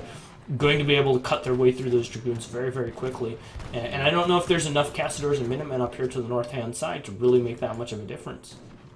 Yeah, that's true. Reinforcing Dragoons, yes, there were a lot of them, but that's exactly what skirms are good against. Minutemen are a one-time thing, and they're gone as well. And here, H2O able to reclaim this hunt that he otherwise, used to not have. An artillery foundry going down in the middle of the map, and definitely is going to be able to make very, very good use of that. Look at all of that coin he has stacked up. 1.9k floating coin, probably as a direct result of having 5 banks working away from him and having some sort of food deficit, struggling to find enough food to gather. With all these vills drastically being pulled onto wood here, no doubt, let's take a look at that queue. We're going to see a Falconet in queue, and quite a number of them are going to pop out, though. What concerns me is that his army is effectively just skirmishers at this point in time, and Falconets are by no means going to help that composition. Yeah. Certainly they're going to be very, very strong, and they're going to do quite well, but as soon as Riot here switches to, just 2 batches of Hussars from these 2 stables he has, that could absolutely cause a lot of pain for H2O. And maybe this artillery foundry just straight up goes down before he can even train 5 Falcons. Yeah, I think the Falcons are very, very close to popping out, and there's not enough siege potential really to threaten, but like you mentioned, 5 Hussar just absolutely wrecks this army from the Dutch player. Here do come up. Yeah, there's quite a number of Dragoons there as well, though he's not going to... Wow. What a volley. Yeah, and the less HP on those casters makes it even more brutal. There's organ guns taking some punishment as well. Batch of 10 Dragoons does arrive, 5 from each stable there. Definitely going to be useful versus these cannons, but there are a number of skirmishes here, and they are going to do quite well versus these Dragoons. Having said that, though, the organ guns do kind of make short work of the skirms, certainly losing them quickly. Having said that, though, all of the organ guns are now dead because of the Falconet shots, and these Dragoons are standing on top of these Falconets. H2O comes out with the GG, and I think at this point, look at the villager counts, you can kind of see why. Riot is just powering his way ahead. Yeah, as you're saying, you're just powering out the units. H2O can't keep up. And I think the big difference there through all of that was that the stagecoach TPs, right? I mean, we touched on it briefly a couple of times, but during all of that, not only, we kept trying to compare the Dutch banks versus, the differential of villagers, but behind all of that, there were still stagecoach TPs going that entire time, which really helped solidify the Portuguese economy that much more. And Port had that one little fight that didn't go very well for him, but his economy really shone through there in the mid game, and was just able to continue to keep up enough stuff and starve out the resources twice in a row now here. And Garja has done a good job of controlling the map, and despite the fact that his opponent at some point is slightly ahead, just kind of starving his opponent out of the important resource. This time around, we could see H2O just doesn't have any food available to him. He's had to ship 1,000 food as his last card, just to try and stabilize to be able to make enough stuff. And he didn't have the resources to continue to make Reuters, continue to make skirmishers, and eventually just got overrun by the economy of the red player. Yeah, lots of vills, lots of trading posts. The red player. The red player. Sometimes it's easier just to say colors. Yeah, absolutely it is. Alright, recording has finished. Another 29-minute game. Actually, no, it was a 29-minute recording because I was babbling about Spain. Yeah, we're gonna... This best of 7 could be could be in for a long one if all of our games keep going to these long 25-minute games. I mean, obviously, two very high-level players, two very closely skill-matched players at this point, and making for some really good games. 2-1 currently in favor of Riot. So 2-1, absolutely. Some very skilled games, and as you mentioned, could go on for a while. If this is what is the score currently? 2-1. 2-1. If obviously I'm going to delete the recording so I don't sound like an idiot. Alright. That's the beautiful thing about recorded videos, right? Yep, I can get rid of the bits that make me sound stupid. Absolutely. I remember when I first made my first YouTube video ever. I probably sat there and did the intro 10 times and listened to it back. I'm like, you sound like an absolute moron. Do it again. And so then I did it, and then nope, that still sucks. Take 3, try it again. You have no idea how many times I've sat there saying, "Ladies and gentlemen, welcome back to..." No. Ladies and gentlemen, welcome back to it. No, try again. Try again. My housemates are just probably in the kitchen listening. They're like, "What the hell is he doing? What are you doing in there?" Yeah. It's one thing to be yelling and screaming at your computer, but to be saying the same sentence over and over and over again, he's clearly just lost his marbles. My family did fine. I don't know. They didn't say as much, but back in the day, it's there. Oh dear. Yep. But Cam Chat coming up. The score is 2-1 in favor of Riot, aka Garja. Looks like the matchup is going to be Iroquois versus Aztec coming out. We are in for a treat. Bust out the Garja guide. Yeah, he's Garja does not need the Garja guide. He wrote. Garja's Aztec guide was written by Garja, so this could be good. Garja versus India. Wait, we'll roll with it. That sounds about right. But I'm going to continue talking about Spain. No, I'm not. I don't have time. I'll do it in the next bit, hopefully. All right. Hello, everybody. Welcome back to game number 4 in this best of 7 series between 2 of Age of Empires 3's top level players, 2 of the balance testers for ESOC patch, and one of the developers actually. I believe H2O did do some development on this as well, or at least he's credited in the development section of the credits for the patch. Anyway, both players know this patch well. They've been making it for a number of months now, and both players are going to have figured out the metagame to some extent, so I'm quite excited to see what will happen on Kamchatka here, this map, with India and Aztecs being played. So, we do have, by the looks of it, a 200 wood start, I believe. Just going to be seeing a fire pit, no market today, fire pit and a house. And if you have 300 wood, obviously you can get the Illuminati 3 triangle going on. But India, the trifecta, yes. Can we see some Illuminatis in the chat, please? Absolutely. I wish I could have the chat. Like when I watch a YouTube video of a stream, I always want to find the Twitch chat and talk in it. You know, it's frustrating that I can't do that. It's definitely much better to watch stuff live. Just saying, if you've not used Twitch before, it's addictive.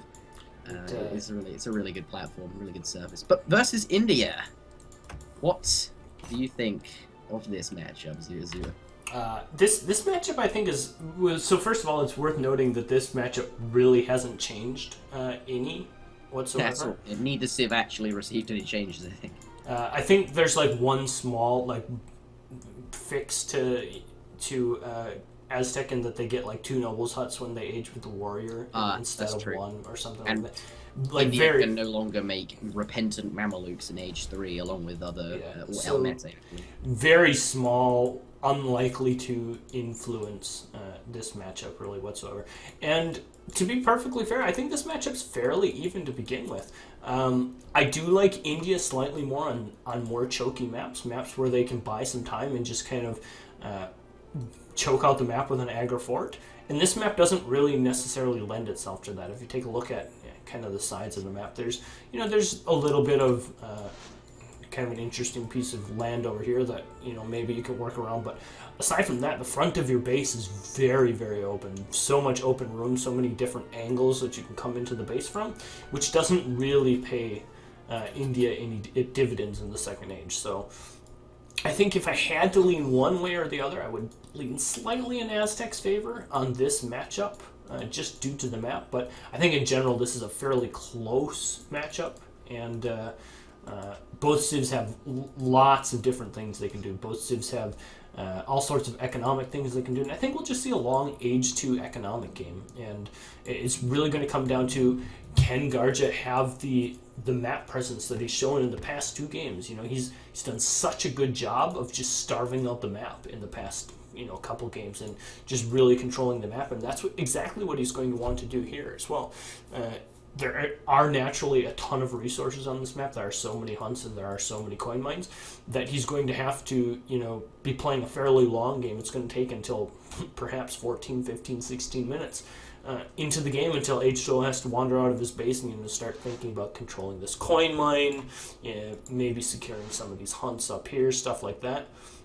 And at that point, he wants to be in a position where he's got a very strong military advantage and can really just kind of squeeze his opponent into this little hole and not let him out. And he's done very, very well at doing exactly that in the previous 2 games. And so I think we're likely to see a similar game plan here from Riot moving forward into the second age of this game. Yeah, Garja definitely very good at what he does. And Garja, speaking of him, is now up to the colonial age with that messenger politician that does ramp you into the colonial age pretty quick. Does get that shipment progression going very, very quickly. And we do see 4 villagers coming forward. Well, very likely to lay down some sort of aggressive building named a war hut. Yeah. There it is. In fact, if they weren't, I would be absolutely shocked. Can you imagine they just come up there, they pound up a market, and they run back home? The mid-map market. Yeah, that would be. Home.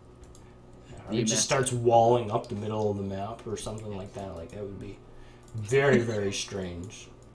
Yeah, does snare one of the elephants though with his Aztec explorer there, but fortunately the guy mounted on an elephant can sneak away. I think they actually pulled those 2 elephants together to get the one at the back to sprint towards the other one. Yep. Nice little trick there, being used to, which you can use to get villagers to escape, or not villagers, but other units, and perhaps they're the explorer as well. Just abusing the formation thing. Or maybe he did it by accident, but I always like to give people the benefit of the doubt when I'm casting a game at least. But Aztec now laying down a trading post. There it is. Going to be using that, and of course 700 wood has arrived as well. Certainly funding that trading post. Likely to fund, of course, other things as well. The markets, perhaps a market, and obviously housing, and all of the Aztec units here. 5 coyote runners coming out. And by the looks of it, going to be doing some raiding. Yeah, and this is just the first step in that progression of maintaining the map presence, right? Imagine if he kills a villager, trying to herd a hunt or something like that, and that hunt just gets stranded out there. That's just going to expedite the timeline of how long it's going to take, for him to need to starve out his opponent. Not going to be able to get in there, not going to be able to kill a villager or anything. But imagine if you were able to, kill this villager and these caribou were to start wandering back the wrong way once again. It could just expedite, a time frame where his opponent needs to try and get out on the map and secure more hunts or something like that. So, trying to poke around, not finding any success. Of course, H2O doing a good job of getting his sepoy into position, and we can also see doing a good job of trying to use building walls to the best of his ability here. Looks like he's going to get those caribou inside, and I wouldn't be surprised to see a couple more houses or something like that start to fill in this little gap here. And just you could even build just a 5 wood wall segment there, would be pretty nice, but sure. Not too much in this early game. Just those 5 that are kind of weak there.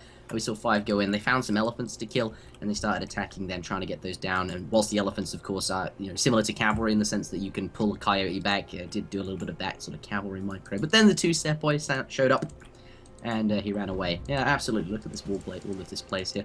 But anyway, 5 more cav, or more specifically, Coyote runners join the fray.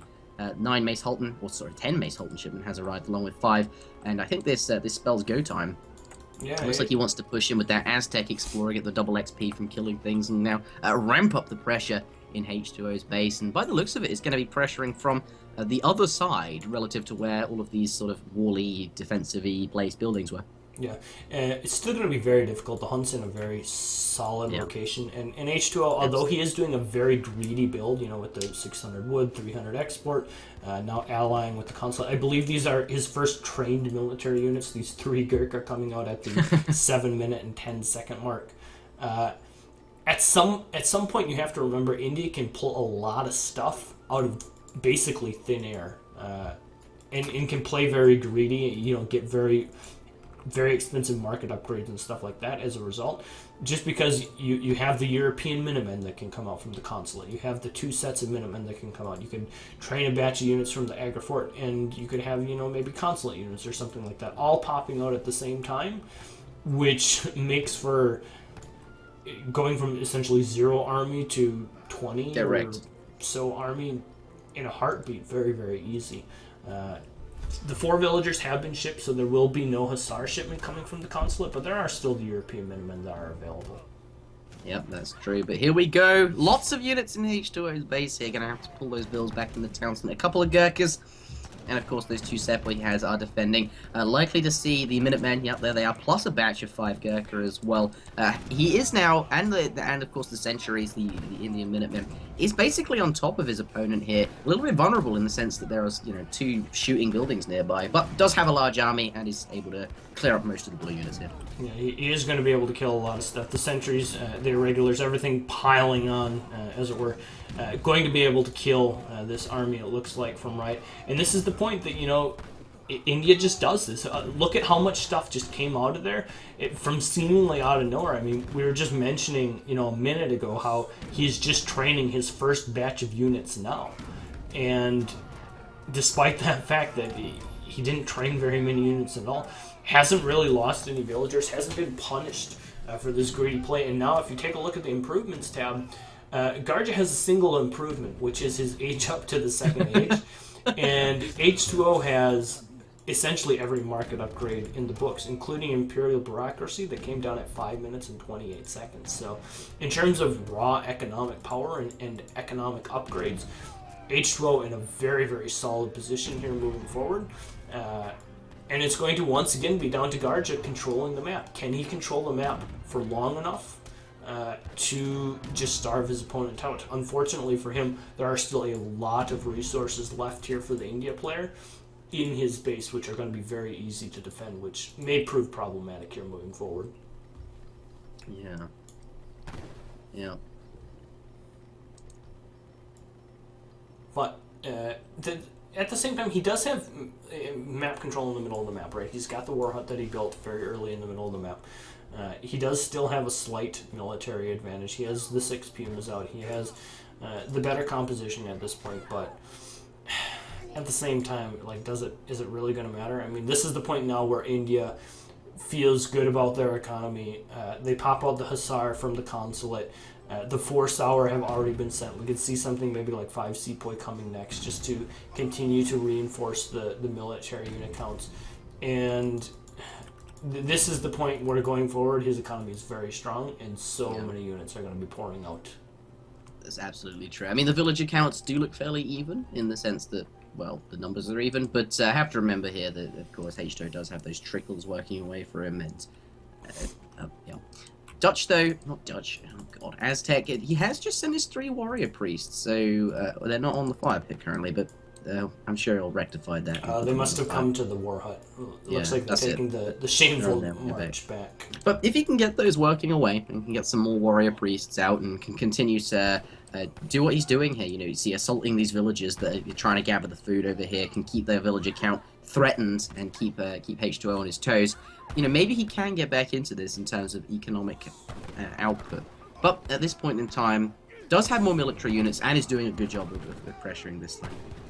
Yeah, and I mean this is the point that we were making at the very start of the game, right? What he needs to do is secure the map. You can see now H2O forced to come out of his what? Really? GG? Wow, unexpected there, perhaps.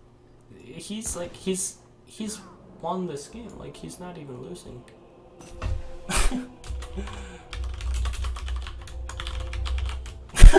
I'm pretty sure he's just straight up winning. Like, look at, like... he's winning. Even Garja agrees. Yeah, he's ahead. Well, there was in chat at the start of the game, there was there was someone who said, like, there's no way this match will finish. Like, surely there will be a rage quit at some point. I don't understand the rage quit though here, because like he's ahead. He's straight up winning. Okay, whatever. Well, there's that. I mean, H2O did mention that he wasn't feeling like he wanted to play that much, and that does affect when you don't want to play a game and you're playing it. It does affect how well you play it, and how well perhaps you perceive you're playing it. And then there's that. So credit to H2O for putting on a good good show for the game, for the patch that has just come out, and for Saturday Smackdown, of course. But here, unfortunately, premature ending to what could have been a longer game. Alright, well, Garja taking, I guess, a 3-1 victory, then, as it were. Maybe we can try and do at least like one more game just for fun. Coax him into another. No, I'd like to. Well, I mean, he's already gone offline. Like, he's just not here. But maybe we can try and get someone else to like just play a game for fun. Yeah, absolutely. Well, there's that. Anyway, Spain. So, back to the important stuff. Yes. Yeah. Goon. Sup. Whenever people say sup to me, I always reply, Remacy. I think so. Supremacy, absolutely. So, other changes I've made to Spain. So briefly, so far, just to recap, I mentioned that we should make the 2-ville shipment a 3-ville shipment, so they have a shipment of 3 villages twice. And I mentioned that this fits in because that gives... I'm not actually going to explain any of that. I'm not going to explain why I made those changes. I've already done that. I'm just explaining what I've said so far for the people who have just tuned in, but everyone so far should be familiar. Okay, so the next changes I put forward... all of the team hand infantry attack, team hand infantry hit points, and hand infantry combat. Those three, those trio of upgrades that affect Rodelleros and Pikemen. How often do you see that being sent? I mean, you might see one of them being sent. You might see hand infantry combat, the Fortress Age one, and we did see that actually in one of the Spain games earlier, coming out from H2O. But they're not really very useful, and they rarely see any play at all in most decks, honestly. They're really not very useful, because by the time you don't really want to be upgrading rods and pikes, I don't know, it's just... So I propose that, and this change fits in, I feel, with the theme that ES gave Spain. I think you make the hand infantry combat affect crossbowmen as well, so they upgrade pikemen, rodelleros, and crossbowmen by 15% attack and hit points. It fits in with that. Spain is this civ that has this theme of archaic infantry. Yeah. It's, it has all of its shipments are pikemen and rodelleros or cavalry, which just happen, to be archaic as well in the sense that they don't have guns. And Spain is the only civ in the game that gets guard sort of pikemen. So, that again, they're a civ that's very themed around this sort of archaic infantry theme. So I think, that would open up some sort of colonial age options, along with the extra 3 vills I mentioned. It gives you a bit of extra power in the early game, in the sense that you have more villagers working for you. It opens up some interesting, aggressive colonial options for Spain, because these extra 3 vills that they can ship, and they still have enough XP for 700 wood, and the rest of the shipment progression in the colonial age. And then they have, the follow-up for it as well, the upgrades that actually benefit all of the units involved in a crossbow pike aggression build. And they have good shipments for this as well, 7 rods and 6 rods and 8 pikemen in the colonial age. So there's that. And then Yep, looks like we've got Diroga. This is going to be good. He's a player I don't see very often, actually. Definitely a very strong player. Yep. Diroga's going to play. Going to pop in for a game. Yeah. Thanks That'll to be him fun. for being a good sport of it. Absolutely. Definitely. Okay, so the next change I would make to Spain is, you know how the British, they have the option to go up to the Fortress Age with 6 longbowmen. I believe it's called the Adventurer. Yes. 6 longbowmen. 7 in vanilla, longbowmen, actually. Is it 7? Okay, wow. In vanilla, that used to be 4 longbowmen and 2 pikemen.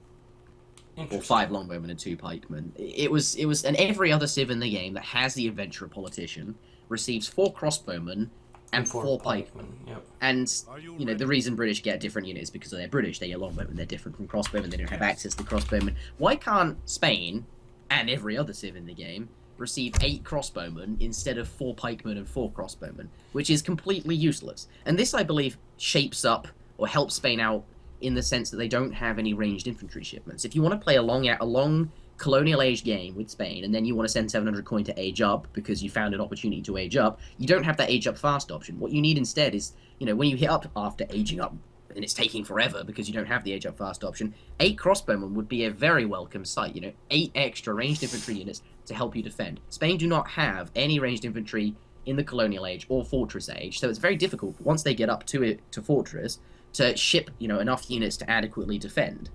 I think 8 crossbowmen definitely would help. And again, this fits in with the archaic theme that I'm going with. And also, if you have sent maybe team hand infantry hit points, which benefits crossbowmen, suddenly your crossbowmen aren't quite as as weak as they used to be. So there's that. I'd make a change. I think that shores up their lack of ranged infantry. Yeah, I think in general, one of Spain's issues is their politicians really aren't that good.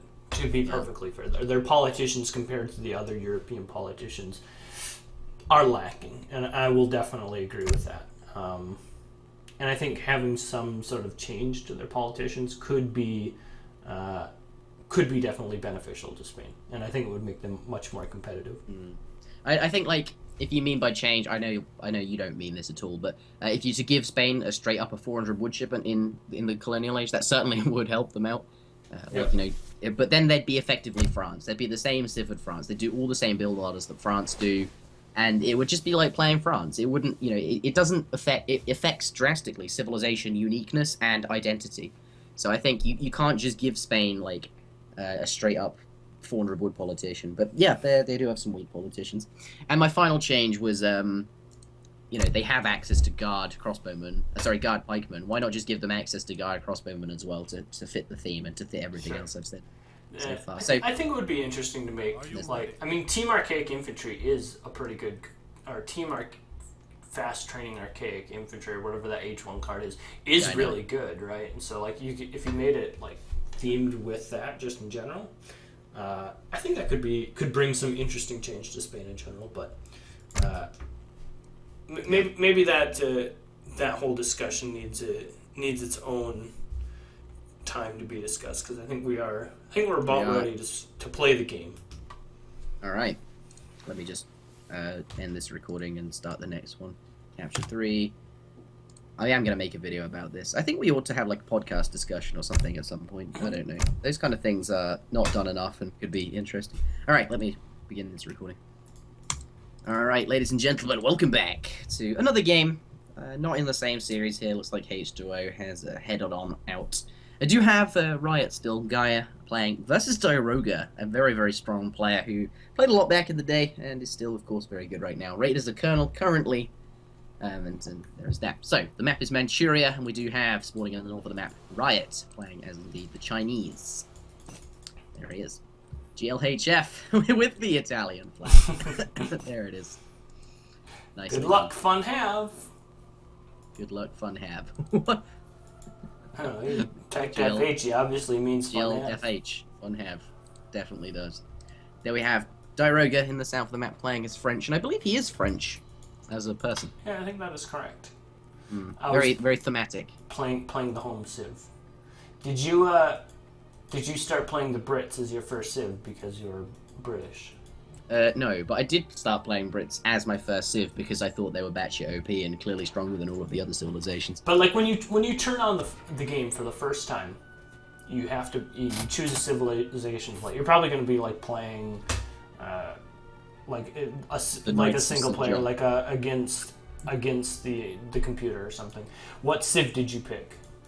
I did pick British, but not because I was British. I just looked at all the civilization bonuses and thought to myself that they were objectively stronger. Okay, I see. But I guess you don't have that option, do you? Poor American. No, I picked as a former colonist. I picked Brits simply because they seemed like they were the closest to my lineage. Oh, there goes interjection. Gonna die. Gonna do a quick death on us. Yep. But let's talk about this matchup a little bit, because this is a matchup that really hasn't changed whatsoever in the fan patch. In fact, I do believe these are two civs that have not been touched in the fan patch at all. They are in their pristine robot patch glory. So someone can correct me if I'm wrong, but I don't believe they're actually influenced whatsoever. So this has been always a matchup that I think is kind of a fun one. It's a fortress-based matchup for the most part. Obviously, China, and going back to one-trick ponies, if you think Spain is a one-trick pony, I've got news for you and Chinese players as well. Spain is very similarly to China. China is a one-trick pony in itself, right? They are good at one thing and one thing only, and that's FFing, to be perfectly honest. And wouldn't be surprised whatsoever to see that take shape out of our Chinese player here, Riot. But on the other hand, French does have, as French always does, it seems like, they always have opportunities to do different things. And we'll have to see what Diarago ends up wanting to do and how he plays it out, whether or not he's going to try and play some aggression and kill his opponent before he really ever gets rolling in the third age, or whether or not he just semi-FFs himself, makes a couple of cav and just raids around a little bit while aging up and powering up his eco, maybe grabbing a trading post or two. So we'll have to see. Certainly I would expect the norm to be, the 5 cav semi-FF and just play it out and try and kill the Chinese player before he gets that big mass really rolling. And we'll have to see. Maybe he's got a different opinion. Forward villager, yeah, it is, or perhaps he's just going to go herd with it. Well, we're about to find out. I do suspect that goes much. Oh, well, there we go. Never mind then. Could still be, potentially being used for some sort of a forward building, but actually, by the distribution of his villagers, I think here we're going to be seeing not a crossbow pike agenda. By the looks of it here, we do have that semi-FF that you pointed out, those 5 cav, run around, do some raiding. You have that time to get those cav out, and with that, you're raiding. You're also powering your eco with villager shipments before you go on up to the next age to keep up with China in terms of fortress age and age progression. But yeah, I was playing this matchup not so long ago. I did exactly what Diroga is doing here, except I got a trading post during transition. And, went with the 5 cav and did some raiding, and I thought I did quite a good job of killing villages. But I do find China just absolutely, I don't know how they do it, but they end up with so many units, and you just can't control them as much as you try to keep that mass small. You just can't do it. And in the chat, in my Twitch chat, the advice was play a crossbow pike build. Be aggressive in age 2. Perhaps that's more effective. So I'm interested to see if Diroga has a different outcome. Certainly a more skilled player than I. But I don't have much faith in this build after having tried it very recently. Yeah, it could potentially just be like Musk Cav from like a forward location, and we've seen oftentimes in like French mirrors, one of the French players play aggressively with like a forward stable and a forward Rex. I wouldn't be too surprised to see that, honestly. I mean, we're about to find out these villagers are working their way forward to build something, obviously. And there goes the stable. We'll see whether or not there's a Rex accompanying it. Stable out in the middle of nowhere feels a little bit awkward just in itself, so if you're not planning on playing... And a barracks. Yeah, there's the complementary piece that we were looking for. Yeah, so not the Fortress Age agenda after all. This is going to be a colonial build, but with more of a Samwise-esque feel to it, in the sense that you have both your Rex and stable, use the 400 wood to get that, and then with that 700 wood shipment here that's just arrived, you throw down some houses. Of course, 1 unit in queue at each building, and then you get the houses down just in time to finish up the batch and get that out here. So what do you think of this then? You know, Musks and Cav versus what China will be attempting to do, which is no doubt edge up to the Fortress Age as fast as they possibly can with this 700 coin and all of the food they've been stockpiling. It just gives you a lot of flexibility, right? I mean, the thing about Musk Huss is it's not bad against anything. In small numbers, it's going to beat essentially anything. It's going to absolutely decimate any of the armies that's going to pop out of the Summer Palace, you know, at that like 6.5, 7 minute mark or whatever it is. It's going to provide a lot of pressure. It's going to provide a good way to slow down the Wonder. And it's just going to provide flexibility. The muskets give you some of the siege potential that, you know, like crossbows wouldn't, or just pure cav wouldn't. And sentries popping up, going to be looking to try and do some damage here. Muskets working their way forward should be able to get in a position where they can do okay. But looks like maybe just going for the villagers instead. Sorry, I'm not keeping up. At my window, I see more trick-or-treating. Go away, damn kids. Yeah. I'm busy casting Smackdown. Bah, humbug. Get off my lawn. Get off of my property. But yeah, I mean, it just makes it pretty flexible. And we can see a second rack's even coming down here. So that second rack's more than anything to me screams, I am playing H2 and I'm committing to it. Generally, if you were going to potentially age up with French, you would not build that second racks. Instead, you would opt for maybe a trading post with that extra 200 wood or something like that. But this feels like I am trying to deny you resources and slow down your age up as much as possible. And then when you do finally get aged up, I'm going to come in with this big army and try and kill you. It does pick off a villager there. We can see the porcelain, the porcelain tower doesn't have anyone building on it, so he's aging up very, very slowly. We can see his age up bar just slowly creeping along, that progression taking a very long time. And not gathering with any resources. The only villager that's out on the map gathering resources is this poor trapped lady stuck behind enemy lines over here. No one else gathering resources currently. But at the same time, here do come out that first little batch of units from the Summer Palace right on time at about the 7.5 minute mark. And they should be able to at least thwart some of this pressure here, kill some of the muskets, but just the reinforcing. Unfortunately, though, a very large batch of muskets does turn up here, and those two choking who aren't going to be too happy about that. They've just cleaned up the guys in their base, and suddenly there's this. That Riot does get up to the next age, and he is able to send that first shipment. I assume, you know, certainly has the population for that, and that is 8 arquebusiers. I think at this point it would be quite strong. Certainly could clear up these musks, but at the same time, Daroga is going to be absolutely aware of what Riot has in it, potential to do, and no doubt we'll see some cavalry. There they are coming back here. It looks I like that you bring that up, because it's such a smart thing. You know, you're making pure muskets. You're standing underneath your opponent's town center. You know your opponent's going to have a shipment available. What's he going to send? He's going to send the shipment that's going to bail him out the best, and that's going to be 10 arquebusiers, right? Here they come, right on time. And what is the next batch of units as a result of that? He just makes 5 cav, just slides it in there, because he knows his opponent's not going to be able to train that much stuff, and has to be very, very careful with his resources. And so just reinforcing with a big batch of cav instead of muskets, which he's been doing, is going to allow him to just cut through those arquebusiers that much more effectively. Get wrecked, sit down, absolutely biblicized. Yeah. Wow. And now Garja, I mean, he's continued to be in an awkward position, right? His next shipment is a fairly long way off. Behind this whole time, Daroga's gathering, quite a bit of resources. Have arrived some cavalry. Definitely useful. Military units. It's the thing that is useful. Yeah. Well, it's not what he needs right now. Cavalry, not going to do too well versus these musks, but at least he does have some units. Yeah, the one thing that I didn't realize is that Riot was forced to cut his 700 wood shipment. Normally the progression is Northern Refugees, 700 coin, 700 wood, just so that you can, get your infrastructure up. Because he had to cut the 700 wood to immediately send 10 arquebusiers, doesn't have a consulate, can't send intervention.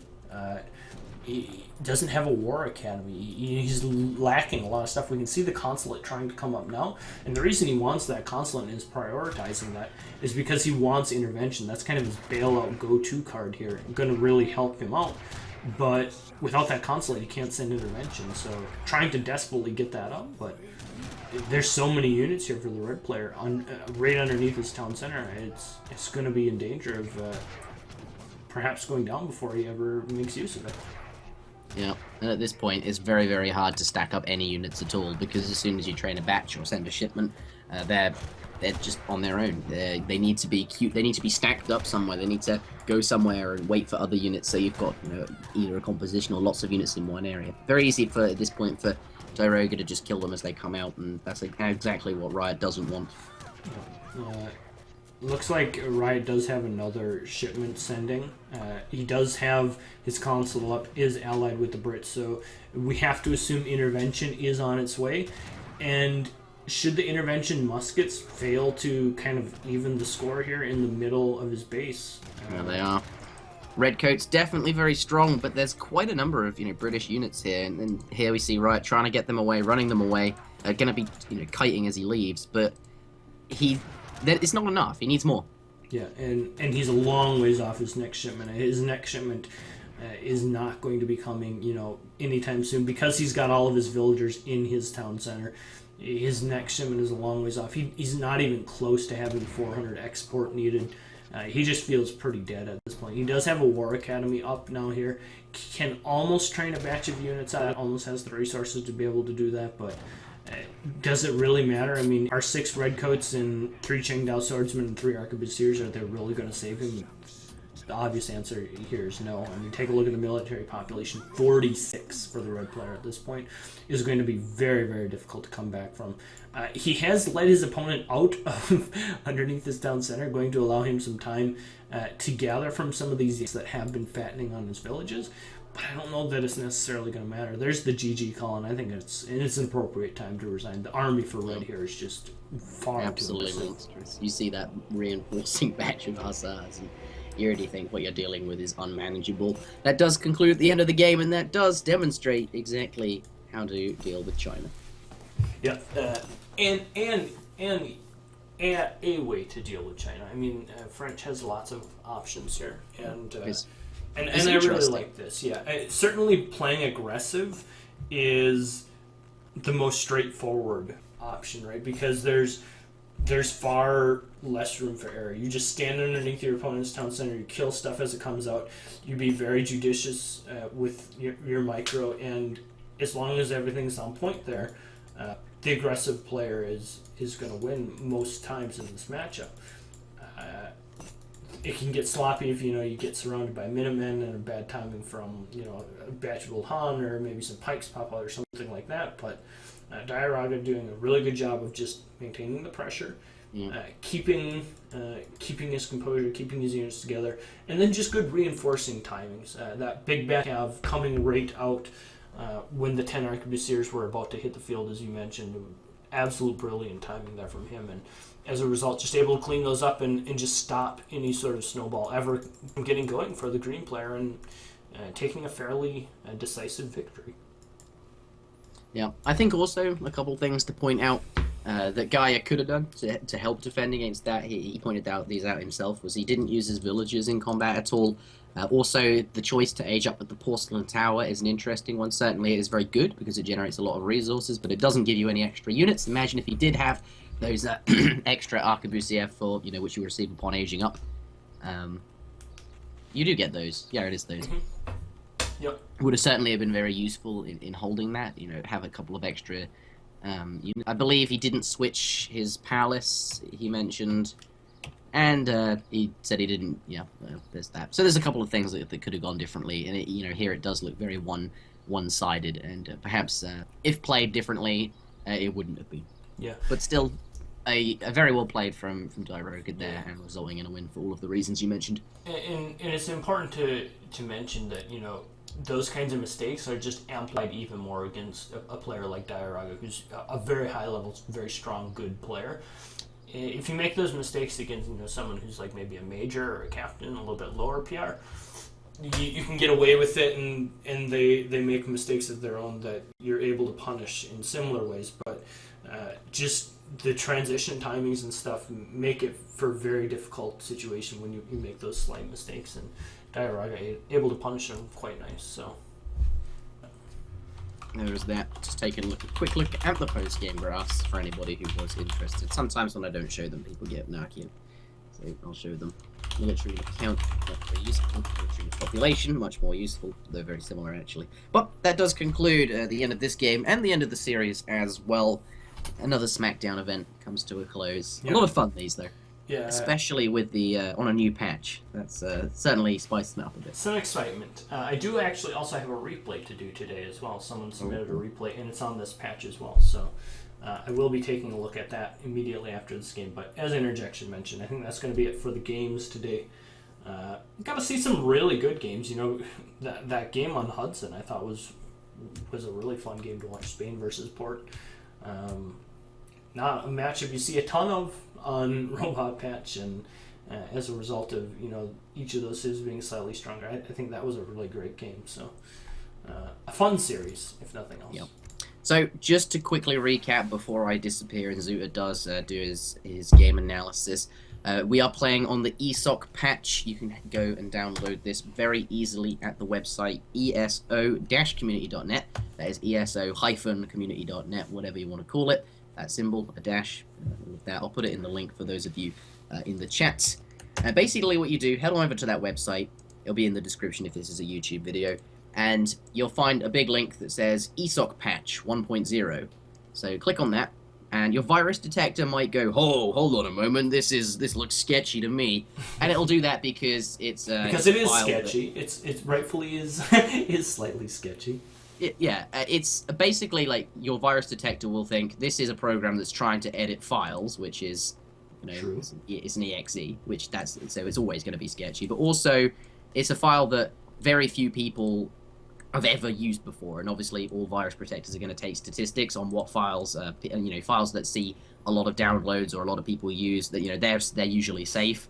But since this is brand new and it's a patch that's only just come out, and we're a fairly small community in the sense that Age of Empires 3 is not very big in terms of League of Legends or any other massive esport, so your virus detector might flag it up. But don't worry about that. Just click on the link, click install, and you're done. And on your desktop, you will find an additional button to press.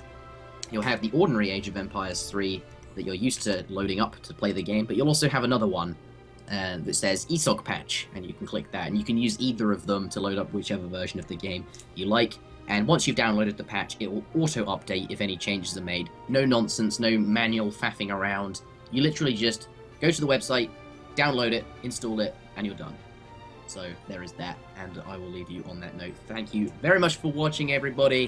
It has been a pleasure to cast. This will be up on YouTube shortly, or actually in a while, because I have to render it and then upload it. And it's a little bit slower here compared to home. But that aside, see you all again next time. Awesome. All right, we'll talk to you later, man. See you later, Zuta. All right.